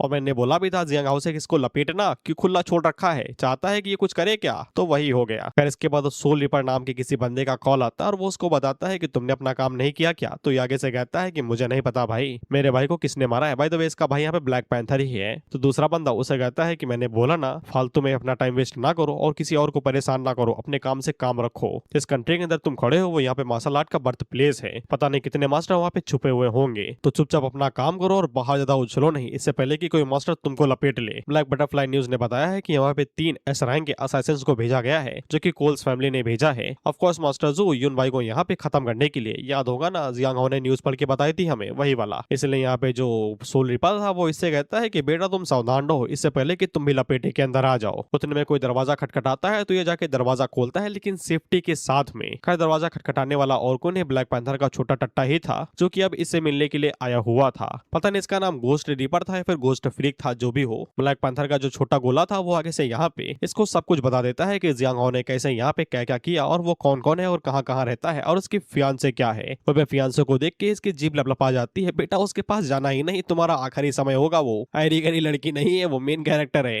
इसके बाद हम लोग जियांग हाउ को देखते हैं और इसकी बातों से हमें पता चल जाता है कि जो सुनजिन थी बेसिकली वही जिसके भाई को बचाने के लिए इसने ब्लैक पैंथर को निपटाया था, वो यहाँ पे रेड वुल्फ की ही फैमिली थी। लेकिन इसके पास अभी भी कई सारे पैसे बचे हुए, तो ये अपने मास्टर को एक एशियंट पेंटिंग गिफ्ट करना चाहता है, जिसके लिए लॉन्ग यान पवेलियन के अंदर आता है, जो कि एक पेंटिंग हाउस है जहाँ पे कई सारी पेंटिंग लगाई रहती हैं और उनको तुम खरीद सकते हो, बस अंधा पैसा होना चाहिए तुम्हारे पास, जो कि नहीं है। जियांग हाउ एक पेंटिंग के सामने जाके खड़ा हो जाता है और उसको अच्छे से घूरने लगता है। तो वहाँ का जो वर्कर था वो जियांग हाउ को बताता है कि ये पेंटिंग ग्रीन मैन है, जिसको यहाँ पे वू डायनेस्टी के पेंटर ज़ैंग गुइयान ने पेंट किया है और इसको यहाँ पे मास्टरपीस भी बोला जा रहा था, जैसे कि दा विंची की मोनालिसा है। लेकिन तभी जियांग हाओ आगे से कहता है नकली है, ये एआई से बनाई गई है। जिस पे वो सभी बढ़ा जाते हैं, कहते हुए तुम्हारी हिम्मत कैसे हुई उसको नकली बोलने के लिए, और ऊपर से तुमने तो उसको एआई बोल दिया। हालांकि जो मैनेजर था वो आगे से कहता है भी कि भाई हमारी शॉप काफी ज्यादा पुरानी है यार, तुम इस तरीके से हमारी रेपुटेशन को थोड़ी ना तुम गंदा कर सकते हो ये बता के कि हम लोग नकली पेंटिंग बेच रहे हैं। जियांग हाओ आगे से कहता है सच को झुटलाया नहीं जा सकता, भले ही तुम्हें लगता हो ये असली है लेकिन ये नकली ही है। जिसपे मैनेजर उसे कहता है कि उनकी शॉप यहाँ पे गारंटी देती असली चीज की, अगर कोई यहाँ पे नकली साबित कर दे तो फिर उसको 3 मिलियन यहाँ पे मुनाफा दिया जाता है कंपनसेशन के तौर पे। जियांग हाओ कहता है कि ऐसा क्या, फ्री में पैसा बांट रहे हो तो फिर लूंगा ही ना, जाओ और जाके अपने बॉस को बुला के लेके आओ। इसके बाद जियांग हाओ खुद ही यहाँ पे पेंटिंग को उतार लेता है और उसको लपेट के बॉस से मिलने के लिए जाने लगता है। हालांकि मैनेजर उसे कहता है कि ऊपर मीटिंग चल रही है, अभी के लिए विजिटर अलाउड नहीं है। हालांकि जियांग हाओ इसको इग्नोर करते हुए खुद ही ऊपर जाने लगता है, ये कहते हुए कि मैं खुद ही उनसे बात कर लूंगा। इसके बाद हम लोग बॉस को देखते हैं जो कि अभी के लिए दूसरी पेंटिंग को निहार रहे थे, ये कहते हुए कि असली है ना, ये लगता तो असली ही है। उतने में जियांग हाओ अंदर आता है तो वो लोग उससे कहते हैं रेस्ट्रिक्टेड एरिया है, ये अंदर नहीं आ सकते, बाहर जाओ। तो जियांग हाओ आगे से कहता है कि ये पेंटिंग मैंने तुम्हारी शॉप से ली है और ये नकली है, मैं यहाँ पे एक्सप्लेनेशन के लिए आया हुआ हूँ। तो जो बॉस था वो आगे से बढ़ जाता है, ये कहते हुए कि हमारी शॉप इतनी पुरानी है कि तुम पैदा भी नहीं हुए होगे, और तुम्हें क्या लगता है कि इस तरीके से तुम हमारी रेपुटेशन को खराब कर सकते हो असली पेंटिंग को नकली बता के। बाकी जो दो लोग थे वो भी यहाँ पे जियांग हाओ से ये बोलते हैं कि तुम्हें माफी मांग लेनी चाहिए, इससे पहले कि मास्टर जाओ गुस्सा आ जाए और तुम्हें यहाँ पे माफी मांगने का भी मौका न मिले। जियांग हाओ मास्टर जाओ से कहता है कि तुम दोबारा चेक करो भाई, इसके लिए मैं यहाँ पे आया हूँ, माफी मांगने के लिए नहीं। तो बदर जाओ उसे कहता है अगर तुम हमें झूठ बता रहे होगे और बेफालतू में इल्जाम लगा रहे होगे तो फिर तुम्हें बहुत बड़ी सजा मिलेगी। जियांग हाओ आगे से कहता है ले लूंगा यार, तुम इसे एक बार चेक तो करो। इसके बाद बड़ो दोबारा यहाँ पे चेक करते हैं और आगे से बताते हैं कि पेंटिंग तो असली है, तुम इसे झूठ क्यों बोल रहे हो कि ये नकली है। जियांग हाओ उनसे पूछता है कि तुमने अच्छे से चेक किया ना। तो मास्टर जाओ यहाँ पे उन दोनों से कहते हैं कि तुम दोनों भी चेक करो और बताओ इसको कि असली है या नहीं, ताकि ये ना बोल सके कि मैंने सिर्फ यहाँ पे खुद से चेक किया और बाकी लोगों से यहाँ पे मांगा ही नहीं चेक करने के लिए। तो वो लोग आगे से बढ़ते हैं और वो लोग खुद यहाँ पे चेक करके बताते हैं कि हाँ भाई ये ऑथेंटिक वर्क है भाई, जो कि ज़ैंग गुइयांग के द्वारा बनाया गया है, इसमें कोई नकली पना ही नहीं है, एकदम हर एक स्ट्रोक एकदम परफेक्ट है। तो जियांग हाओ उन लोगों से कहता है मुझे लगा था कि तुम लोगों के अंदर यहाँ पे एंटीक के बारे में, बेसिकली पुरानी चीजों के बारे में थोड़ी बहुत जानकारी होगी, लेकिन तुम्हारे पास तो लगता है कि कमी है थोड़ी बहुत चीजों की। जिसपे वो लोग भड़क जाते हैं कहते हुए तुम्हारी हिम्मत कैसे हुई भाई, हाल हमारे पास डिग्री है, तुम ऐसे कैसे कह सकते हो कि हमारे पास नॉलेज ही नहीं है। जिसके बाद जियांग हाओ एक पेड़ की डाली की तरफ इशारा करते हुए कहता है यहाँ पे देखो, बताओ यहाँ पे कि क्या गड़बड़ है। जिसपे मास्टर साहब आगे से कहते हैं कि वहाँ पे कुछ भी गड़बड़ नहीं है, पूरी तरीके से सही तो है वो जगह। जिसपे जियांग हाओ आगे से कहता है कि यही तो दिक्कत है, ये पेंटिंग पूरी नकली है, लेकिन जिसने इसको नकली बनाया है उसके पास इतनी ज्यादा असली स्किल थी कि उसने यहाँ पे नकली चीज को असली बना दिया। अगर मैंने भी अच्छे से ध्यान न दिया होता तो फिर मैं भी यहाँ पे बेवकूफ बन जाता। फर्जी सीरीज देखिए बिल्कुल उसी की तरीके,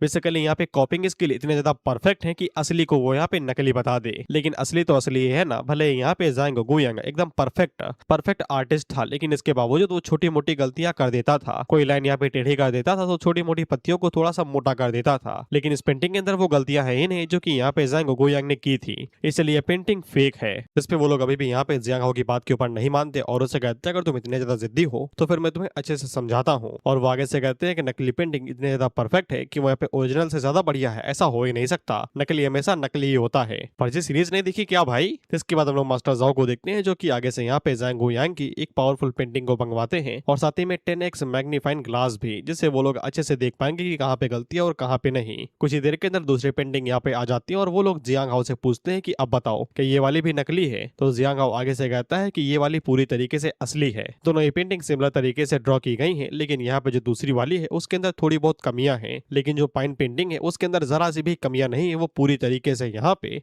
परफेक्ट है, तो फिर ये नकली हुई। जिसके बाद वो उन लोगों को मैग्नीफाइंग ग्लास देते हुए कहता है कि तुम लोग खुद ही चेक कर सकते हो। जिसके बाद जब मास्टर जाओ आगे से चेक करते हैं तो वो भी हैरान हो जाते हैं, क्योंकि जिस आर्टिस्ट ने यहाँ पे कॉपी किया था वो यहाँ पे पूरी तरीके से ओरिजिनल आर्टिस्ट को सरपास कर गया था, उसकी यहाँ पे ड्राइंग स्किल इतनी ज्यादा बढ़िया थी। यहाँ तक कि बाकी तीनों भी आगे से कहते हैं कि हमसे ही गलती हुई, हम लोग यहाँ पे इतने सालों से पेंटिंग को स्टडी करते हुए आ रहे हैं, लेकिन इसके बावजूद पेंटर ने हम लोगों को सी बना दिया और नकली पेंटिंग को हम लोग असली समझ बैठे। तो फिर ज़ैंग हाओ मास्टर जाओ से कहता है क्योंकि ये पेंटिंग नकली है तो फिर क्या तुम लोग मुझे यहाँ पे ट्रिपल कंपनसेशन दोगे जो तुम लोग प्रॉमिस कर रहे थे। जिसपे मास्टर जाओ आगे से कहते हैं कि वो सब कई सालों से चला रहे हैं तो ऑफकोर्स वो अपने वादों के यहाँ पे पक्के हैं, तो वो उसे यहाँ पे कंपनसेशन देंगे। वह पे ज़ैंग हाओ उन लोगों से कहता है कि देखो मुझे पैसों की जरूरत नहीं है, बस मुझे यहाँ पे पैसों के बराबर एक पेंटिंग दे दो। तो मास्टर जाओ ज़ैंग हाओ को एक पेंटिंग दिखाते हैं, लेकिन वो पेंटिंग यहाँ पे बजट को कवर नहीं कर रहे थे। तो ज़ैंग हाओ आगे से कहता है कि मैं बाकी पैसे कैसे दूं। तो मास्टर जो उससे कहते हैं इसकी कोई कोई जरूरत नहीं है, तुम ये पेंटिंग ले जा सकते हो। तो जियांग हो मास्टर जाओ से पूछता है कितनी ज्यादा मेहरबानी क्यों भाई, बच्चों हुए पैसों को आप माफ क्यों कर दे रहे हैं। जिसपे मास्टर जो आगे से साफ कहते हैं कि मैं तो तुम्हारे साथ बस दोस्ती करना चाहता हूँ। तो जियांग हो आगे से कहता है ठीक है फिर मैं आपके यहाँ पे फ्रेंडशिप को एक्सेप्ट करता हूँ। जिसके बाद वो पेंटिंग लेता है और यहाँ से चला जाता है। वहीं पे एक बड़ो यहाँ पे मास्टर जो से पूछते हैं कि आप इसके साथ दोस्ती क्यों कर रहे हैं और आपने इतनी महंगी पेंटिंग इसको यहाँ पे सस्ते में दे दी। जिसपे मास्टर जो आगे से कहते हैं कि मैं तो इसके साथ दोस्ती कर रहा हूँ क्योंकि इसकी यहाँ पे जो आंखें हैं कुछ ज्यादा ही तेज हैं किसी भी ऑर्डिनरी पर्सन के मुकाबले। साथ ही में इसकी मसाला पावर भी किसी भी आम आदमी से कई गुना ज्यादा है। तो फिर थोड़े से पैसे दे के मैं इसके साथ दोस्त बनना हूँ तो फिर मुझे ही फायदा हो रहा है। जिसके बाद हम लोग जियांग हो को देखते हैं जो कि दोबारा घर पे आता है। और तू क्यों आता है भाई घर पे, तू हमें रेज वेट क्यों करता है। खैर अंकल फेंग यहाँ पे जियांग हाउ से कहते हैं कि आके खाना खा लो, तो ये साथ उनके बैठ जाता है। वहीं पे बड़ो जियांग हाउ से पूछते हैं कि तुम्हारे पास पेंटिंग है क्या। तो जियांग हाउ आगे से कहता है कि हाँ वो पेंटिंग खरीद के लाया है लॉन्ग पवेलियन से। जिसपे बड़ो काफी ज्यादा हैरान होते हैं और वो शायद से मास्टर जो को जानते थे। तो वो आगे से पूछता है कि तुम उनकी शॉप के अंदर कैसे चले गए, यहाँ पे कई सारे लोग हैं जो कि नकली पेंटिंग बेचते हैं, तो फिर तुम उनसे यहाँ पे थोड़ा सा सावधान रहना, चलो मुझे ये दिखाओ तो सही। हालांकि जियांग हाउ उन्हें पेंटिंग नहीं देता और वो आगे से कहता है कि उसने पहले ही चेक कर लिया है, ये पूरी तरीके से असली है। साले दे देता तेरे बाप का कुछ चला जाता क्या, ये भी हरामी कम नहीं है, ये भी इन लोगों को रेज बेट करता है। वहीं पे जो आंटी थी वो जियांग हाउ से कहती है कि चलो ठीक है ये पेंटिंग असली है, लेकिन तुम्हारे पास पैसे कैसे आए, हमारी फैमिली तो तुम्हें कोई भी पैसा नहीं दे रही। जिसपे यहाँ पे जो साले साहब थे वो आगे से कहते हैं कि ये मेरे साथ मिलके रेस जीता था, शायद से वहीं से इसके पास पैसे आए हो। लेकिन आंटी इसका मुंह बंद करा देती है, अरे बोलने दो भाई, तुम्हारा ही लौंडा है वो। जियांग हाउ उन लोगों से कहता है कि देखो भाई मैंने देखा था कि शॉप के अंदर एक नकली पेंटिंग है, तो फिर उन लोगों ने मुझे कंपनसेट किया और साथ ही में वो मेरे साथ दोस्ती करना चाहते थे, तो फिर उन्होंने मुझे यहाँ पे ये पेंटिंग फ्री में दे दी। हालांकि बड़ों को इस बात के ऊपर यकीन नहीं होता। वो आगे से कहता है जो मास्टर जू है पहले ही एंटिक वर्ल्ड के अंदर काफी ज्यादा फेमस है, वो तुम जैसे जूनियर से मदद क्यों लेगा भाई। वहीं पे जो आंटी थी वो बड़ों से कहती है कि देखो भाई मैं इसलिए यहाँ पे जियांग हाउ को पसंद नहीं करती क्योंकि वो गरीब है, लेकिन ये साला झूठ बोलता है और चीजों को बड़ा चढ़ा के बताता है। इसके कैरेक्टर के साथ में कुछ तो गलती है, हमारी बेटी से शादी नहीं कर सकती। वहीं पे जियांग हाउ इन लोगों को समझाने की जगह पे इन लोगों से कहता है कि मुझे घंटा फर्क नहीं पड़ता तुम मेरे ऊपर यकीन करते हो या नहीं, मैंने जो सच था वो तुम्हें बताया और एक तरीके से इसकी भी बात ठीक है, इसको यहाँ पे शादी थोड़ी नहीं करनी, 3 महीने के लिए रुकना ही तो है यहाँ पे और चला जाएगा, जिसके बाद ये यहाँ से तो होटल में रुक जाना। ये बात हमें क्यों हजम नहीं करा रहा, तू इस घर में क्यों रुका हुआ है। यहाँ तक कि अंकल फेंग भी उससे दोबारा रोकने के लिए बोलते होंगे, लेकिन तभी यहाँ पे जो आंटी थी वो आगे से कहती है देखो तुमने किसको यहाँ पे चूज किया है। तो अंकल फेंग आगे से कहते हैं कि वो जियांग हाउ के फादर के एहसानमंद हैं, चाहे जो भी हो जाए वो जियांग हाउ को यहाँ पे छोड़ नहीं सकते, उन्हें मौका मिलेगा तो वो जियांग हाउ के साथ में बैठ के अच्छे से बात करेंगे। जिसके बाद हम लोग मास्टर जो को दोबारा देखते हैं और तभी इनके पास में एक लौंडा आता है। तो मास्टर जो उसे पूछते हैं कि तुम्हें क्या पता लगा। तो इसका नाम हान फेंग है और ये बताता है कि जियांग हाउ सच में फेंग फैमिली का ही घर जमाई है। वहाँ पे मास्टर जो हान फेंग से कहते हैं कि तुम यहाँ पे 30 की उम्र से पहले ही इनिशियल ब्लड की स्टेज तक पहुंच चुके हो, ये काफी ज्यादा इंप्रेसिव बात है, लेकिन यहाँ पे जियांग हाउ को बिल्कुल भी हल्के में ना लेना, इस बात को गांठ बांध लो तुम। इस पे हान फेंग आगे से कहता है कि ऐसा नहीं है कि वो जियांग हाउ को यहाँ पे तुझे समझ रहा है, उसको हल्के में ले रहा है, उसको कमा कर रहा है, लेकिन यहाँ पे फेंग फैमिली के अंदर हर कोई सिर्फ अंकल फेंग को छोड़ के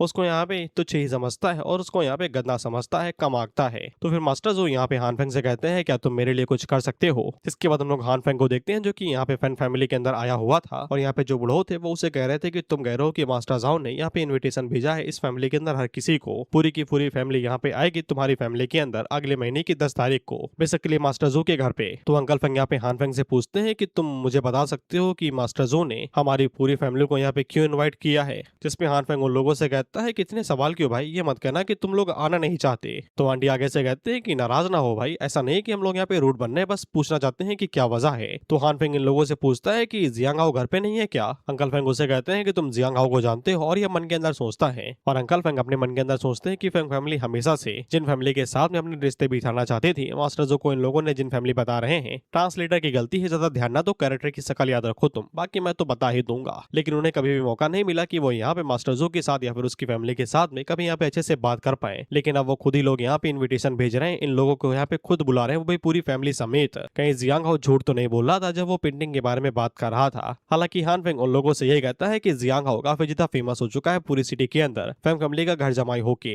इसलिए हर कोई उसको जानता है, कौन उसे नहीं जानता है। जिसके बाद हम लोग जियांग हाउ को देखते हैं जो कि सस्ते मत्ते ढाबे में यहाँ पे मोमोज खा रहा था, यही सोचते हुए कि उसने यहाँ पे गिफ्ट रेडी कर दिया है, बस अब थोड़े से नए कपड़े चाहिए जिसके बाद वो अपने मास्टर को विजिट मार सकता है। लेकिन तभी कोई जियांग हाउ के टेबल पे आके बैठ जाता है और उसका मोमोज खाने लगता है। और ये और कोई नहीं, यही हरामखोर का, इसको देखते ही मुझे गुस्सा आ जाता है, मन तो होता है गुस्से तो थप्पड़ मार दूं। वहीं पे जियांग हाउ उसे कहता है साले हरामखोर मेरे मोमोज नहीं है, चुपचाप वापस रख देने तो चॉपस्टिक तेरे पीछे घुसा दूंगा, जब भी बैठेगा मेरी ही याद आएगी। इस पे आगे से कहता है कि मोमोज के लिए इतना ज्यादा क्यों भड़क रहे हो, तुमने तो मेरे भाई को मारा है, क्या हम लोग अपने स्कोर को यहीं पे सेटल कर ले। तो जियांग हाउ से पूछता है कि कौन है तुम्हारा भाई, आजकल मैं कुछ ज्यादा ही लोगों को निपटा रहा हूँ ना, तो मुझे याद नहीं है कि मैंने कितनों को निपटा दिया है। तो ये आगे से ब्लैक पैंथर का नाम लेता है और ये कहता है कि मैं अपने भाई की मौत का बदला तुमसे लेके ही रहूंगा, वो भी 10 गुना। अबे 100 ले लेना, 10 गुना लेके क्या करेगा।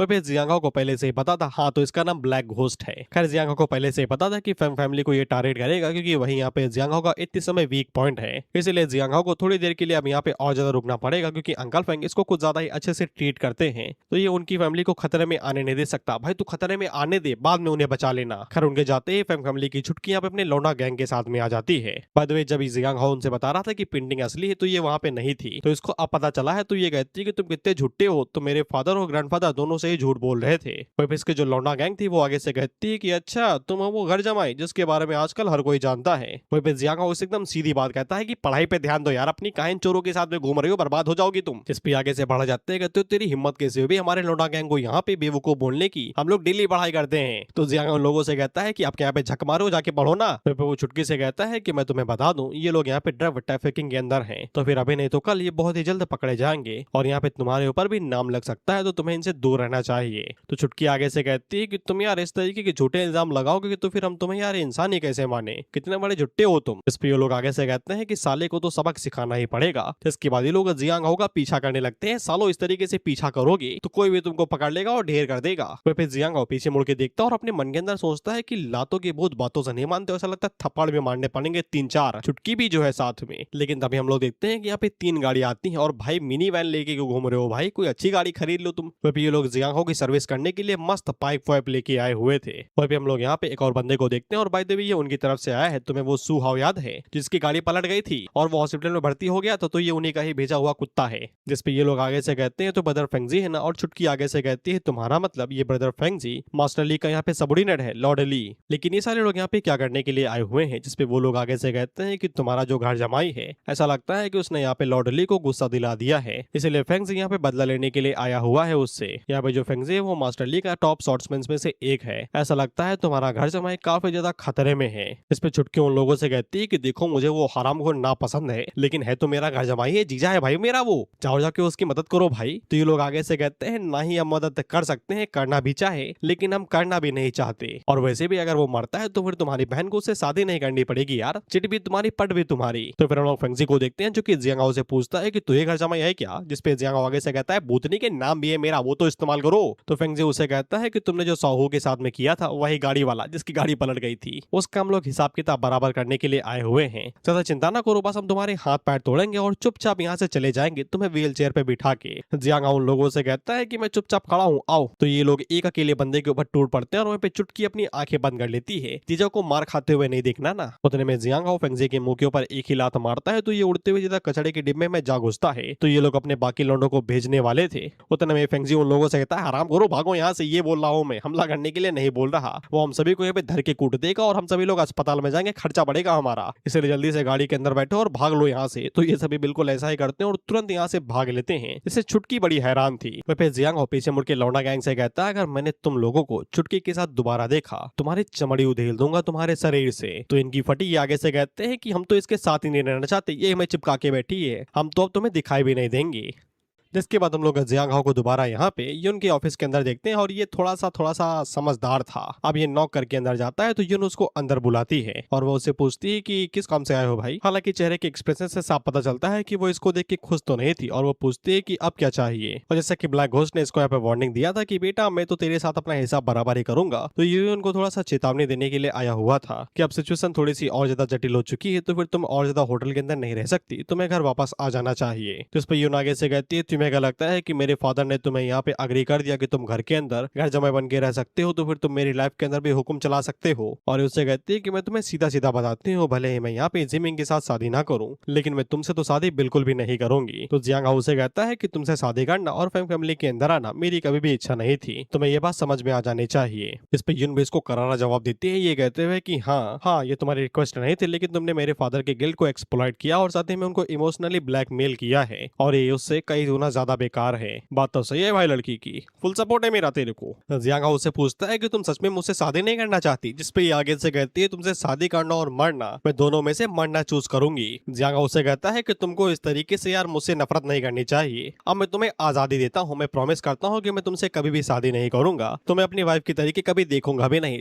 तू देख कब रहा था बे? मैं इस बात की कसम खाता हूँ, अगर ये कसम टूटती है तो मेरे दिल के 2 टुकड़े हो जाएंगे। और क्योंकि यहाँ पे पढ़ी लिखी औरत थी तो वो आगे से कहती है कि कसम वसम पे नहीं मानती, लिख के दे, इस एग्रीमेंट के ऊपर साइन कर। अब ये एफिडेविट था भाई, इसके ऊपर स्टैंप लगते हैं, यानी कि ये बात अब लीगल हो चुकी है। और उसने ये फॉर्म पहले से ही रेडी करके रखा था क्या? खैर जो भी हो, जियांग हाउ इसके ऊपर साइन मार देता है और उससे कहता है कि अब तो घर जाओगी ना, बाहर रहना तुम्हारे लिए सेफ नहीं है। तो यून आगे से कहती है चली जाऊंगी, लेकिन जैसे ही काम खत्म होगा तब। इसके बाद ये फोन करके जिमिंग को बताती है कि मैंने यहाँ पे जियांग हाउ के साथ में एग्रीमेंट के ऊपर साइन करवा लिया है। तो ये खुश हो जाता है, ये कहते हुए कि मैं तो तुमसे मिलने को इंतजार नहीं कर सकता। वह पे जियांग हाउ दोनों की बातें सुन रहा था। इसके बाद हम लोग जियांग हाउ को उसके घर पे ससुराल में देखते हैं। अंकल फेंग उसे पूछते हैं कि तुमने तो बोला था कि यून घर पे आएगी, अभी तक वो वापस नहीं आई, जरा उसे फोन करना। तो जियांग हाउ कॉल लगाता है, लेकिन फोन इन्हें उठाया जा रहा था। जैसे अब जियांग हाउ को भी थोड़ी थोड़ी चिंता होने लगती है। जिसके बाद हम लोग इनको देखते हैं, तो ये साले बार के अंदर गए थे पार्टी करने के लिए। ऑफ कोर्स जैसे जिमिंग के हालात है, मुझे सब समझ में आ रहा है बेटी, मुझे सब समझ में आ रहा है। ये उसे कहता है कि मैं तुमको होटल छोड़ देता हूँ चल के, और बाद में बोलेगा कि मेरी गाड़ी की चाबी खो गई। हालांकि यून सब कुछ समझते थे, वो उसे कहती है साले सब समझती हूँ मैं, भूल जाओ, मैंने जियांग हाउ के साथ में अपना एग्रीमेंट तोड़ा है, मैं उसे शादी नहीं करने वाली। तो ये उससे कहता है कि मुझे तुमसे अभी ही शादी करनी है। तो ये आगे से कहती है तुम बोल रहे हो कि मैं कितनी ज्यादा ट्रेडिशनल हूँ, मैं अपना फर्स्ट टाइम अपनी सुहाग रात के लिए बचा के रखना चाहती हूँ। साइड से ब्लैक घोस्ट बाहर निकलता है, जो कि आगे से कहता है वाओ, मैंने कभी सोचा भी नहीं था कि तुम अभी तक यहाँ पे अपनी फर्स्ट नाइट भी स्पेंड नहीं की होगी। ऐसा लगता है कि इस बार तो मैंने जैकपॉट मारा है। जिमिंग उससे पूछता है कि तो कौन है बे? जिस पे ब्लैक घोस्ट उसे कहता है कि बहुत ही जल्द तुम समझ जाओगे। जिसके बाद वो उन दोनों के ऊपर यहाँ पे एक्यूपंक्चर वाली टेक्निक इस्तेमाल करता है और दोनों को ही फ्रीज कर देता है। हालांकि जिमिंग को प्रेशर पॉइंट्स के बारे में पता था, तो ब्लैक घोस्ट उससे कहता है समझदार हो बालक तुम। जिसके बाद वो उन दोनों को उठवा लेता है और कोने में ले आता है। वो पैंथर का चेला उससे कहता है कि तुमने तो इन दोनों को पकड़ लिया, अब हम लोग आगे क्या करें? तो ब्लैक घोस्ट उससे कहता है मैं करूंगा, तू नहीं, तो बस इनको फैक्ट्री में छोड़, बाकी मैं हैंडल कर लूंगा। जब जिमिंग यहाँ पे छोटे गोटे को देखता है तो वो उसको पहचान जाता है और उससे तू यहाँ पे क्या कर रहा है? जिसपे वो उसे कहता है कि तू ना जान। जिसके बाद वो उसको फैक्ट्री के अंदर ले आता है। वह जो दूसरा बंदा था वो आगे से बताता है कि इसकी तो सगाई होने वाली थी, लेकिन इसकी सगाई टूट गई थी, तो ये बेसिकली जियांग हाउ का ही एनिमी है। जिसपे जिमिंग उसे कहता है तो किसको हरामी बोल रहा है बे? साले मेरा ग्रैंडफादर तुझे पता है कौन है? वो मास्टर क्वीन है, तुम्हें पता है ना, वो सिटिंग यहाँ पे लोकल एम्परर है। तुम्हें समझ आना चाहिए, अगर मेरे साथ कुछ भी हुआ तो फिर वो तुम्हें छोड़ेगा नहीं। उतने में ही ब्लैक डॉग आगे से अपनी चाकू का इस्तेमाल करते हुए इसकी कान के अंदर जो ईयरिंग थी उसको यहाँ पे बाहर खींच लेता है, या फिर इसका कान ही काट लेता है, पता नहीं भाई, जो हुआ पता नहीं। हालांकि इससे इसकी फट जाती है और ये दर्द में चीखने लगता है, ये कहते हुए मेरा कान। अबे साले तेरी होने वाली बीवी साइड में खड़ी है, थोड़ा स्ट्रॉन्ग बनने। और ब्लैक घोस्ट से कहता है सबसे पहले उनके पास एबिलिटी होनी चाहिए मुझे पकड़ने की, जो उनके पास नहीं है। इसके बाद वो यून की तरफ इशारा करते हुए कहता है कि तुमने कुछ दिनों पहले न्यूज के अंदर उस लड़की की खबर सुनी थी, वो मेरा ही किया धरा था। और अब जाके यून को समझ में आ जाता है कि इसलिए जियांग हाउ चीख चीख के कह रहा था कि घर में रुको महबूबाए, बाहर न निकलो नहीं तुम्हारा भी शिकार हो सकता है। वह बेस कितने ज्यादा फट जाती है, तो ये ब्लैक घोस्ट से कहता है कि तुम जो बोलोगे मैं वो करूंगा, बस मुझे जाने दो। जिसपे ब्लैक घोस्ट से कहता है कि हाँ तुम वही करोगे जो मैं बोलूंगा, तो ही मैं तुम्हें जाने दूंगा। इसके बाद हम लोग देखते हैं कि ये लोग यहाँ पे जैंग को भी ले आते हैं, जिसने यहाँ पे जियांग हाउ के लिए ब्लैक पैंथर की सारी चीजें छुपा ली थी। और ये लोग पता नहीं इसको क्यों उठा के लेके आए हैं। ऑफ कोर्स इसने जियांग हाउ की मदद की थी, इसलिए इसको उठा के लेके आए हैं। जैंग उससे कहता है कि तुमने बाहर से मदद ले ही ली, खुद को यहाँ पे हमेशा के लिए छुपा के। तो ये आगे से बताता है कि ये जानते हो कौन है? ये ब्लैक पैंथर के बड़े भाई हैं और इनकी स्ट्रेंथ काफी ज्यादा है, और तुमने जो जियांग हाउ की मदद की थी इस वजह से तुमसे भी रिवेंज लिया जा रहा है। जिसपे इन दोनों को ही झटका लगता है कि ये जान के कि जियांग हाउ ने यहाँ पे अंडरवर्ल्ड के बॉस ब्लैक पैंथर को इजीली निपटा दिया। वह पे जैंग उससे कहता है अगर तुम अपने भाई का बदला ढूंढ रहे हो तो फिर यहाँ पे जियांग हाउ के पीछे क्यों नहीं जाते? क्या तुम्हें डर लगता है कि जियांग हाउ तुम्हारी भी ले लेगा? जिसपे आगे से हंसते हुए कहता है वो इतना भी स्ट्रॉन्ग नहीं, अभी तुम देखना वो मेरे सामने घुटनों पे बैठ के भीख मांगेगा, ये कहेगा कि छोड़ दो मुझे। अबे जल्दी डायलॉग बोलो भी अपने, अच्छा भी तो रिच भी ढूंढना बाकी है। वह बेजैंग थोड़ा सा टाइम निकालने की कोशिश कर रहा था। वो उसे कहता अगर तुम इतने ही ज्यादा हीरो हो, इतने ज्यादा बाहुबल है तुम में, तो फिर तुमने मुझे किडनैप क्यों किया जब मैं सो रहा था? मेरे आदमियों के साथ फाइट करते तब मैं मानता कि तुम बाहुबली हो। तो ब्लैक घोस्ट उससे कहता है लो बुला लो, देखते हैं तुम में कितना दम है, तब तक मैं थोड़ा इसके साथ मजे ले लेता हूँ। तो यून उसे कहती है कि अपने हाथ मुझसे दूर रखो। तो ये उसे कहता है तुम्हारा फियांसे मेरे भाई को मारा था, तो फिर मैं उसकी आंखों के सामने तुम्हारे साथ वो सब करूंगा जो मैं करना चाहूंगा। यून बताना उसको तूने सगाई तोड़ ली उसके साथ में, बगल वाले की तरफ इशारा कर। इसके बाद ये जियांग हाउ को भी फोन करता है, ये कहते हुए तुम्हारी बीवी मेरे हाथों में है। जियांग कहता है मेरी बीवी नहीं है, वो किसी और की है। ब्लैक घोस्ट आगे से कहता है जो भी हो है तो मेरे पास ही ना, और तुम्हें पता है कि मुझे सुंदर लड़कियां कितनी ज्यादा पसंद है। जियांग हाओ उसे कहता है कि उसे छूना भी नहीं तो तुम्हें मैं इतना ज्यादा तड़पाऊंगा कि तुम खुद बोलोगे कि मुझे छोड़ दो जिंदगी से। हालांकि ब्लैक घोस्ट उसे कहता है हाँ हाँ बहुत मार लिया डायलॉग, मैं तुम्हें 1 घंटा देता हूँ, 1 घंटे के अंदर आओ, नहीं तो अपने फियांसी की शक्ल भी नहीं देख पाओगे। तो ये अपने कपड़े पहनता और तेजी से यहाँ से निकल जाता है छत के ऊपर टापते हुए। साले घर वाले कंप्लेन करेंगे कि छत के ऊपर कोई लड़ाई कर रहा था। इसके बाद हम लोग जिमिंग को देखते हैं जो कि ब्लैक घोस्ट से कहता है कि वो हरामखोर नहीं आने वाला, तुम मुझे जाने क्यों नहीं देते। इस पे ब्लैक घोस्ट से कहता है तुम्हें जाने दूं, तुम्हें अपनी उस महबूबाई की जरूरत नहीं क्या जो तुम्हारे बगल में खड़ी है, इससे प्यार नहीं करते तुम। इस पे अपने मन के अंदर ये सोचती है कि जिमिंग इसको बचा नहीं सकता और जियांग हो यहाँ पे आएगा नहीं। अरे क्यों नहीं आएगा, छत टापते हुए आ रहा है वो। और इससे पहले कि ब्लैक घोस्ट इसको छुए ये पहले अपनी जबान काट के खुद को स्वाहा कर लेगी। I know you are independent woman, लेकिन इतना तो देख लो कम से कम कि तुम्हारा आशिक तुम्हें छोड़ने तक को रेडी है। आई मीन बचपन से सिखाया गया है इंसानों को कि ऐसे समय में ही पता चलता है कि कौन इंसान कितना सही है, और इसी बात को इग्नोर मार रही है। प्यार अंधा होता है इसलिए बोला गया है। खैर उतने में ही ज़ैंग के जितने भी लौंडे थे वो सभी आ जाते हैं, जिनमें था मसेटी चेन और कौवा भाई। फिर ज़ैंग उन दोनों से कहता है कि मैं तो ठीक हूँ, इसने मेरे प्रेशर पॉइंट को यहाँ पे हिट किया हुआ है, तो फिर तुम लोग अपना हैंडल कर लो। फिर कौवा भाई सीधा यहाँ पे उन लोगों से कहता है साले हरामखोर ज़ेंगजी, तू इसके साथ मिलके हमें धोखा दे रहा था, तू तो बेटा तू सबसे पहले हमसे पिटेगा, तू चाटे ही चाटे भरेंगे तेरे अंदर हम। फिर हम लोग ब्लैक घोस्ट को देखते हैं और ये कुछ ज्यादा ही दिलदार आदमी लग रहा है मेरे को, बस इसकी लड़कियों वाली हरकतें हटा दूं तो। ये ज़ैंग की बॉडी के ऊपर से जो प्रेशर पॉइंट था उसको रिमूव कर देता है। ये कहते हुए जाओ जाके अपने लौंडों के साथ में मेरे खिलाफ लड़ो, मैं तुम्हें हॉस्टेज के तौर पे इस्तेमाल नहीं करूंगा, लेकिन हाँ वेयर हाउस छोड़ के जाना नहीं। तुम वेयर हाउस छोड़ के तभी जाओगे जब तुम मुझे मार दोगे, उससे पहले गए तो मैं तुम्हें मार दूंगा। अब क्रोनोलॉजी देखिए। ज़ैंग उसे कहता है कि मैं तुम्हारी दाद देता हूँ भाई एक असली मर्द के लिए, बस अपनी लड़कियों वाली हरकतें थोड़ी सी बंद कर दो बस तुम, बाकी मैं अपने लौंडों से कह दूंगा कि तुम्हारी बॉडी को सही सलामत छोड़ दे। इसके बाद ये अपने लौंडों के पास में आता और उनसे कहता है जाओ और जाके और जियांग जी के तुम मुंह पे चाटे ही चाटे भरना तुम बस, और इसको तुम भले ही छोड़ देना। इसके बाद ये सभी ब्लैक घोस्ट के ऊपर हमला करने को आगे बढ़ते हैं तो जियांग जी की फटी हुई थी, हाँ इसका नाम जियांग जी है, और ये लोग इसी के अंदर चाटे पे चाटे भरना चाहते हैं। खैर हमें ब्लैक घोस्ट के बारे में पहले से ही पता है कि ये इजीली इनको डिफीट कर देगा, और ये करता भी है। पता नहीं क्या निकाल के मारता है, लेकिन एक बार में एक बंदे की मुंडी उड़ा देता है। जिसके बाद ब्लैक घोस्ट तो भाई लाला जी के चौपर की तरीके बन जाता है, जो कि सब्जियां काटने में कुछ ज्यादा ही माहिर है। ये लगातार भाई काटते हुए आगे बढ़ा था लोगों की मुंडिया, और पता नहीं कितने लोगों को बिछाते हुए आगे बढ़ जाता है, और इतने लोगों को बिछा देता है कि सिर्फ यही दोनों बचते और इनकी भी फटके 4 थी। इसके बाद जो बचे हुए थे वो तो कुछ कर ही नहीं रहे थे, तो फिर कौवा भाई आगे से कट्टा बाहर निकाल लेते हैं, ये कहते हुए जहाँ पे हो वहीं पे ही रुकना, तुम लोगों को हरा सकते हो लेकिन एक गोली को नहीं। जिसके बाद ये कट्टा चला भी देता है, और मैंने ये पहले ही गेस कर लिया था, ये अपनी चाकू से 2 गोलियों को काट देता है, साली चाकू बेंड हो जाती है। और कमाल की बात ये थी कि जो बुलेट के जो टुकड़े हुए थे वो जाके इन दोनों को जा लगते हैं, और ये मैंने गेस नहीं किया था। फिर ब्लैक घोस्ट को इस तरीके की चीजें करता हुआ देख के तो ज़ैंग की भी फट जाती है। फिर युन को तो समझ में आ जाता है कि कोई भी उसे बचाने के लिए नहीं आने वाला। जिसके बाद ब्लैक घोस्ट आगे से कहता है कि अब मेरी बारी है। उतने में जियांग हाओ आता है और उन लोगों से कहता है रुको भाई अब मेरी बारी है। ब्लैक घोस्ट भी जियांग हाओ को देख के हैरान होता है और कहता है कि साले बेवकूफ, जैसा कि मैंने सोचा था, अपनी जान खतरे में डाल रहा है एक लड़की को बचाने के लिए जो तुझे प्यार भी नहीं करती। ये साले आशिक ऐसे ही होते हैं, उसी के पीछे बौखलाएंगे जो इन्हें घास तक नहीं डालेगी। हम लोग युन को देखते हैं जो कि उससे कहती कि तुम चले जाओ यहाँ से, तुम उसका मुकाबला नहीं कर सकते। अब क्या बोल रही, अब तो वेयर हाउस के अंदर आ गया वो।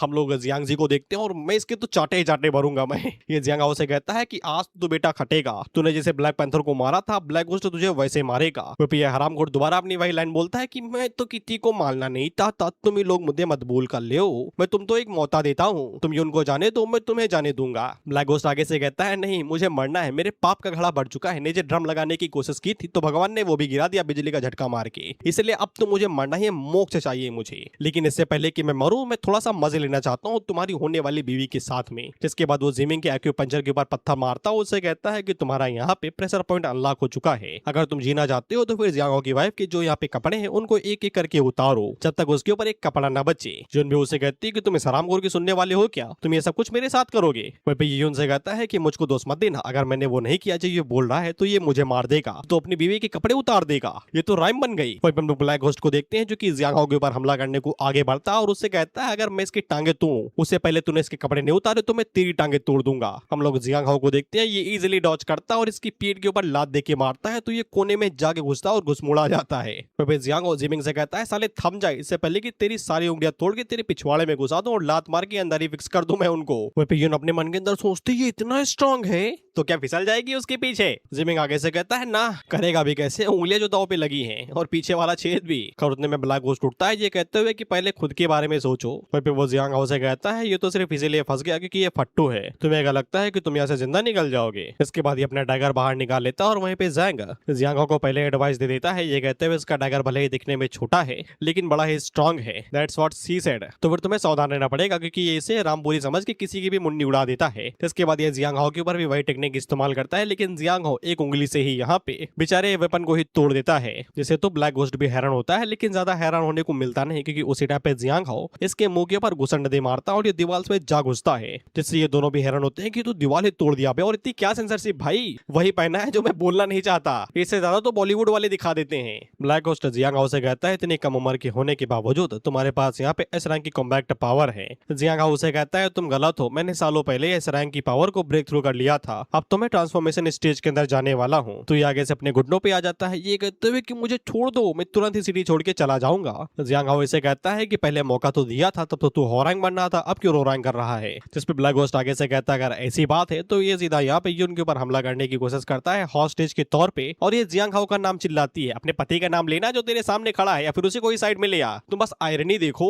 खैर जियांग हाओ ब्लैक घोस्ट का मुंह पकड़ता है और उसको दीवार में दे घुसाता है, तो वो उसे कहता है कि तुम बिल्कुल उसी के तरीके हो, कौन हो तुम। जियांग हाओ आगे से कहता है, घर जमाए जिसको डेली खाना खाते समय ताने खाने को मिलते हैं, ये तो तुमको पहले ही पता है ना। उतने में ब्लैक घोस्ट उससे कहता है, इम्पॉसिबल बे, तुम तो मर चुके थे, तुम अभी तक जिंदा कैसे हो, ये मत कहना कि घोस्ट राइडर बन के बाहर निकले हो, तुम तो वो। लेकिन ये उसका नाम ले पाता उससे पहले ही जियांग हाओ इसकी गुद्दी टाइट कर देता है, बेसिकली इसकी गुद्दी निपटा देता है और ब्लैक घोस्ट को खत्म कर देता है ताकि इसकी असली आइडेंटिटी यहाँ पे रिवील ना हो। इसके बाद वो पीछे मुड़ के जियांग से कहता है कि जियांग जी को तुम निपटा देना, लेकिन पहले चट्टे चट्टे बढ़ना इसके मुंह के अंदर, क्योंकि ऑफ कोर्स पुलिस वाला जितना भी मैटर है तुम उसी को ही तो हैंडल करने वाले हो। जियांग आगे से कहता है कि वो सब कुछ हैंडल कर लेगा, जियांग हाओ को बिल्कुल भी चिंता करने की जरूरत नहीं है, क्योंकि उसी की वजह से तो हम लोग यहाँ पे सर्वाइव कर पाए हैं, और अगर फ्यूचर में किसी भी चीज की जरूरत हो तो फिर जरूर आके मुझसे बात करना, मैं यहाँ पे पूरी मदद करूंगा तुम्हारी। वहीं पे ये दोनों भी आगे से कहते हैं, थैंक यू भाई हमें पहले बख्शने के लिए, नहीं आपने तो हमको पहले ही लिपटा दिया होता, और आज के लिए भी। तो ये लोग उससे कहते हैं, हाँ ठीक है, उस बारे में मैं भूल गया। जिसके बाद वो जिमिंग की तरफ आगे बढ़ता है, ये कहते हुए कि अब तेरी बारी बे।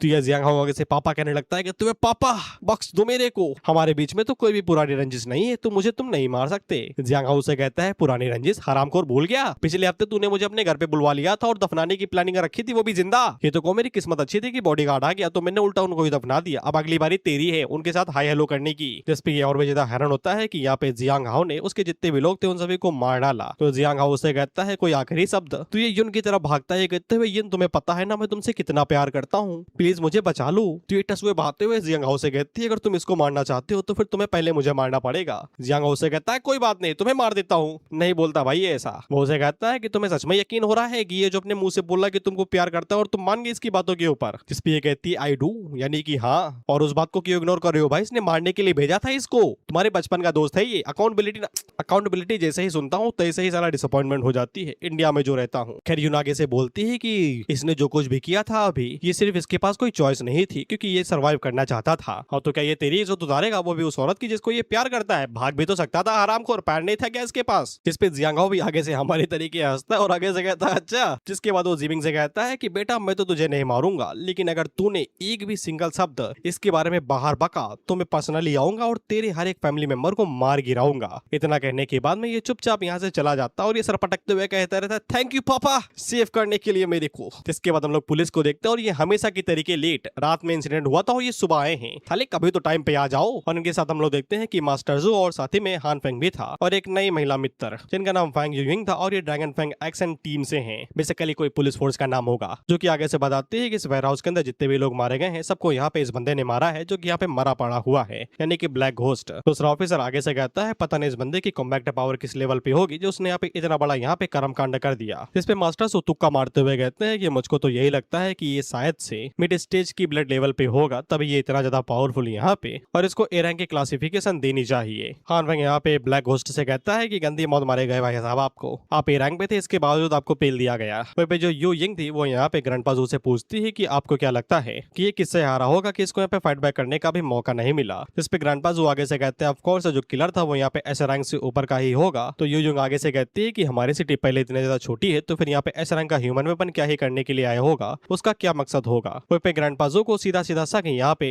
जियांग हाओ की तरफ जा रहा था, लेकिन वो पूरी तरीके से श्योर नहीं थे। और वो इन लोगों से कहते हैं कि ये जो एस रैंक का मर्डर केस है ये तुम लोगों की कैपेबिलिटी के बाहर का है, तो फिर मैं यहाँ पे कैप्टनसी को इसके बारे में बताऊंगा और वही इसको हैंडल करेंगे। वो फिर मास्टर जो आगे से बताते हैं कि वो कैप्टनसी के पुराने दोस्त हैं, और वो साथी में यहाँ पे यूजिंग से कहते हैं कि ये मेरा डिसाइपल हान फेंग है, तुम इससे थोड़ी सी मदद ले सकती हो। तो हान फेंग यूजिंग से कहता है कि मैं आपकी क्या मदद कर सकता हूँ। तो यू यिंग इसे कहती है कोई जरूरत नहीं है तुम्हारी अभी के लिए, जाओ मौज काटो। इसके बाद हम लोग कैप्टन सी नियान से मिलते हैं और भाई इनके नाम बड़े कठिन है भाई, एक्सेंट कॉपी करनी पड़ती है, शी यान यान इस तरीके से। फिर कैप्टन सिंह यहाँ पे मास्टर जो को बताते हैं कि जो निपटाया गया है ना वो यहाँ पे ब्लैक घोस्ट था, जो अंडरवर्ल्ड के अंदर टॉप असासिन्स में से एक माना जाता है। तो पे कैप्टन जो आगे से बताती है और ऊपर से इसकी औरतों वाली आदत तो बहुत ज्यादा घटिया है। ऑफ कोर्स जो उस हाई स्कूल लड़की के साथ में हुआ था वो इसी का ही किया धरा होगा। अच्छा वो हरामखोर गंदी तरीके से पेला गया। इस पे कैप्टन सिंह आगे से कहते हैं जैसे ये डीएनए यहाँ पे कंप्लीट हो जाएगा सब कुछ साफ हो जाएगा। मास्टर जो आगे से कहते हैं कि इसके साथ जो भी हुआ वो अच्छा हुआ, जिस किसी ने भी इसको निपटाया है उसने यहाँ पे बहुत बड़ा एहसान किया है हम लोगों के ऊपर। लेकिन ये साला हमेशा से साउथ ईस्ट एशिया के अंदर ऑपरेट करता था, ये अचानक से यहाँ पे हम जैसी छोटी सिटी के अंदर क्यों आ गया। तो कैप्टन से अपना अंदाजा लगाते हैं कि शायद से इसको यहाँ पे कोल्स फैमिली ने भेजा होगा। जो 3 एस रैंक के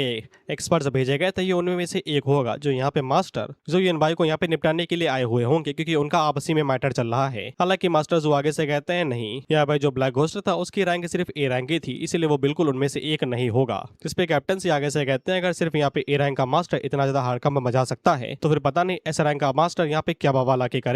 मैं नहीं चाहता कि मेरी सिटी यहाँ पे किसी भी तरीके की चीज से होके गुजरे। इसके बाद हम लोग जियांग को देखते हैं जो कि मस्त अपना कल्टीवेट कर रहा था। उतने में ही डोंग इसके पास फोन करता है और उसको बताता है कि सुनजन और लीजी दोनों दोबारा यहाँ पे किडनैप कर गए हैं। जियांग उसे कहता है अब क्या हुआ भाई बताओ यार, तो साला किडनैप भी होते रहते हैं, बच्चे हैं क्या कि कोई भी टॉफी दिन को उठा ले जाए, गधेड़ उम्र के हो गए लेकिन इसके बावजूद तमीज नहीं कि कैसे किडनैपिंग से बचा जाता है। डोंग आगे से बताता है कि मैटर ये है कि लीजी दोबारा किसी यहाँ पे डिस्प्यूट यानी कि अभी डिस्प्यूट को हिंदी में क्या बोलते हैं, मतलब लड़ाई वड़ाई के चक्कर में फंस गया अपने ठेले की वजह से। साला ठेले पे काजू किस्ता बेचता है क्या भाई, साला ठेले वालों से इसकी लड़ाई चल रही है और लड़ाई करते ही लोग उठवा लेते हैं उसको। इसी के चक्कर में यहाँ पे सुनजिन ने यहाँ पे पुलिस को कॉल लिखाया। ऑफ कोर्स वो लोग अपना काम करने में नाकामयाब रहे और यहाँ पे जिन लोगों ने लीजी को उठाया था वो लोग यहाँ पे सुनजिन को भी उठा के लेके चले गए। जियांग पूछता है कौन लेके गए, कुछ नाम वाम बताया। तो डोंग आगे से बताता है कि वो लोग खुद को यहाँ पे नाइटमेयर ऑर्गेनाइजेशन बता रहे थे। जियांग हम लोगों को बताता है कि नाइटमेयर ऑर्गेनाइजेशन काफी ज्यादा यहाँ पे टेरिफाइंग ऑर्गेनाइजेशन में से एक है, जो कि जिंदा लोगों को खरीदते हैं, जो कि यिन ईयर, यिन मंथ और यिन डे और यिन आवर के दौरान में पैदा होते हैं, बेसिकली काला जादू। और जो लोग यहाँ पे नाइटमेयर ऑर्गेनाइजेशन के अंदर है वो सारे के सारे यहाँ पे पॉइजन कल्टीवेटर्स माने जाते हैं, क्रॉप्स कल्टीवेटर। और ये सारे लोग यहाँ पे इविल आर्ट्स को परफॉर्म करते हैं अपनी कल्टीवेशन को बढ़ाने के लिए। जियांग को समझ में आ जाता है कि सुनजी और यहाँ पे जो लीजी है वो लोग इस चक्कर में नहीं फंसे होंगे, वो पक्का लोग यहाँ पे इसी वजह से किडनैप किए गए होंगे, क्योंकि उनकी जो यहाँ पे बर्थ डेट होगी वो यहाँ पे ऑर्गेनाइजेशन की रिक्वायरमेंट के हिसाब से मैच कर गई होगी, यानी कि वो लोग सही समय पे ही उनको यहाँ पे सेक्रीफाइस करेंगे या फिर उनका इस्तेमाल करेंगे। तो जियांग को टेंशन की बात नहीं है इतनी, जब समय आएगा तभी वो लोग यहाँ पे कुछ करेंगे उनके साथ में जिनको भी उठाया गया है। इसलिए यहाँ पे जियांग सबसे पहले अपने मास्टर के साथ जाके मिलेगा और बाद में चीजों को हैंडल करेगा। इसलिए वो डोंग से कहता है कि तुम चिल मारो, मैं उनको हैंडल कर लूंगा। इसके बाद ये घर से बाहर निकलती है तो युन उसका इंतजार कर रही थी और वो उससे पूछती कि तुम कहीं जा रहे हो, मैं तुमको छोड़ देती हूँ। जियांग उसे कहता है कि हाँ छोड़ दो मुझे। अबे साले टैक्सी ले ले बे, और माइनस में चला जाएगा तेरा। तो फिर रेज बेट कैसे करेंगे कि हमको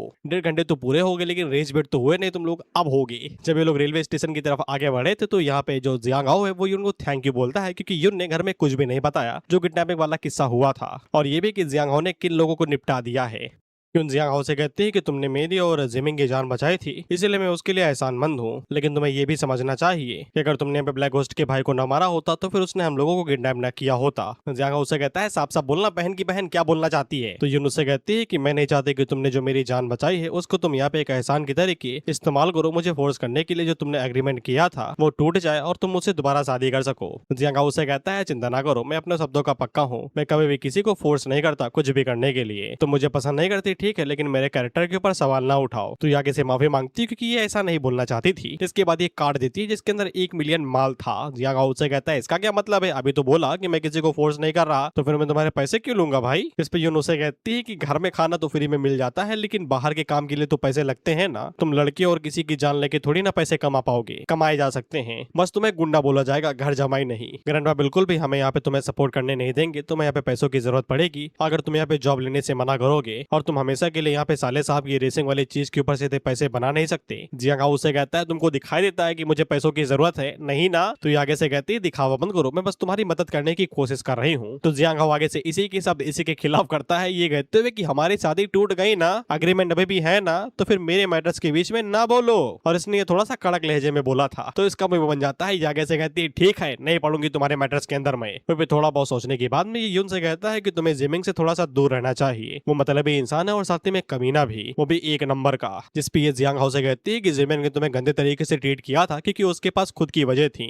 गंदे तरीके से ट्रीट किया था, जिंदा दफनाने वाला था भाई को हमारे, या फिर लॉजिक हटा के तुमको सिर्फ मैजिक ही दिख रहा है जिमिन के अंदर। और ये जियांग हाउ से कहती है कि इस तरीके से पीठ पीछे बात करना कुछ भी नहीं, बस जेलिसी का रूप है। तुम बस उसकी फैमिली बैकग्राउंड और एजुकेशन से जेलस हो। और मुझे यहाँ पे शक हो रहा है ये इतना बेवकूफ यार कुछ ज्यादा ही स्मार्ट है, यानी कि बेवकूफ लोग पलट के जवाब नहीं देते और समझदार लोग देते नहीं है, क्योंकि वो चाहते नहीं, क्योंकि उन्हें पता है कि सामने वाला बात नहीं समझेगा। एग्जाम्पल के लिए अंधभक्त, कितना ये कह लो कि ये भगवान के नाम पे लड़वा रहे हैं हमको, लेकिन ये नहीं मानेंगे। इन्हें लगता है कि यही लोग इनके भगवान को बचा सकते हैं। भगवान को इंसान की जरूरत है बचाने के लिए, ये लॉजिकल बात है, लेकिन उन्हें समझ में नहीं आएगी। इसलिए मैं कंफ्यूज हूँ कि हमारा लौंडा बेवकूफ है या फिर कुछ ज्यादा ही स्मार्ट। खैर ये गाड़ी रोकता है क्योंकि इसे और ज्यादा ड्राइव नहीं चाहिए, तो ये उसे पूछते है कहाँ जा रहे हो, तो जियांग से कहता है कि काम से जा रहा हूँ और कहाँ से जाऊंगा, और तुम बस अपना ख्याल रखना। तो ये जियांग से कहती है कि तुम एकदम बेवकूफ इंसान हो, तुम ये भी नहीं बता सकती कि क्या सही चीज है और क्या गलत चीज है। पहले तो अपनी लॉजिकल वाली चीज का इलाज कराओ यार, तुम साइकियाट्रिस्ट ने मिलो, तुम्हें लॉजिक नहीं मैजिक ही दिखाई दे रहा है सिर्फ हरामखोर के अंदर। और इसी के साथ ये एपिसोड यहीं पे खत्म होता है। हम लोग नेक्स्ट एपिसोड में देखेंगे कि आगे क्या होता है, और उसके लिए तुम्हें वेट करना पड़ेगा 1-2 महीने से ज्यादा।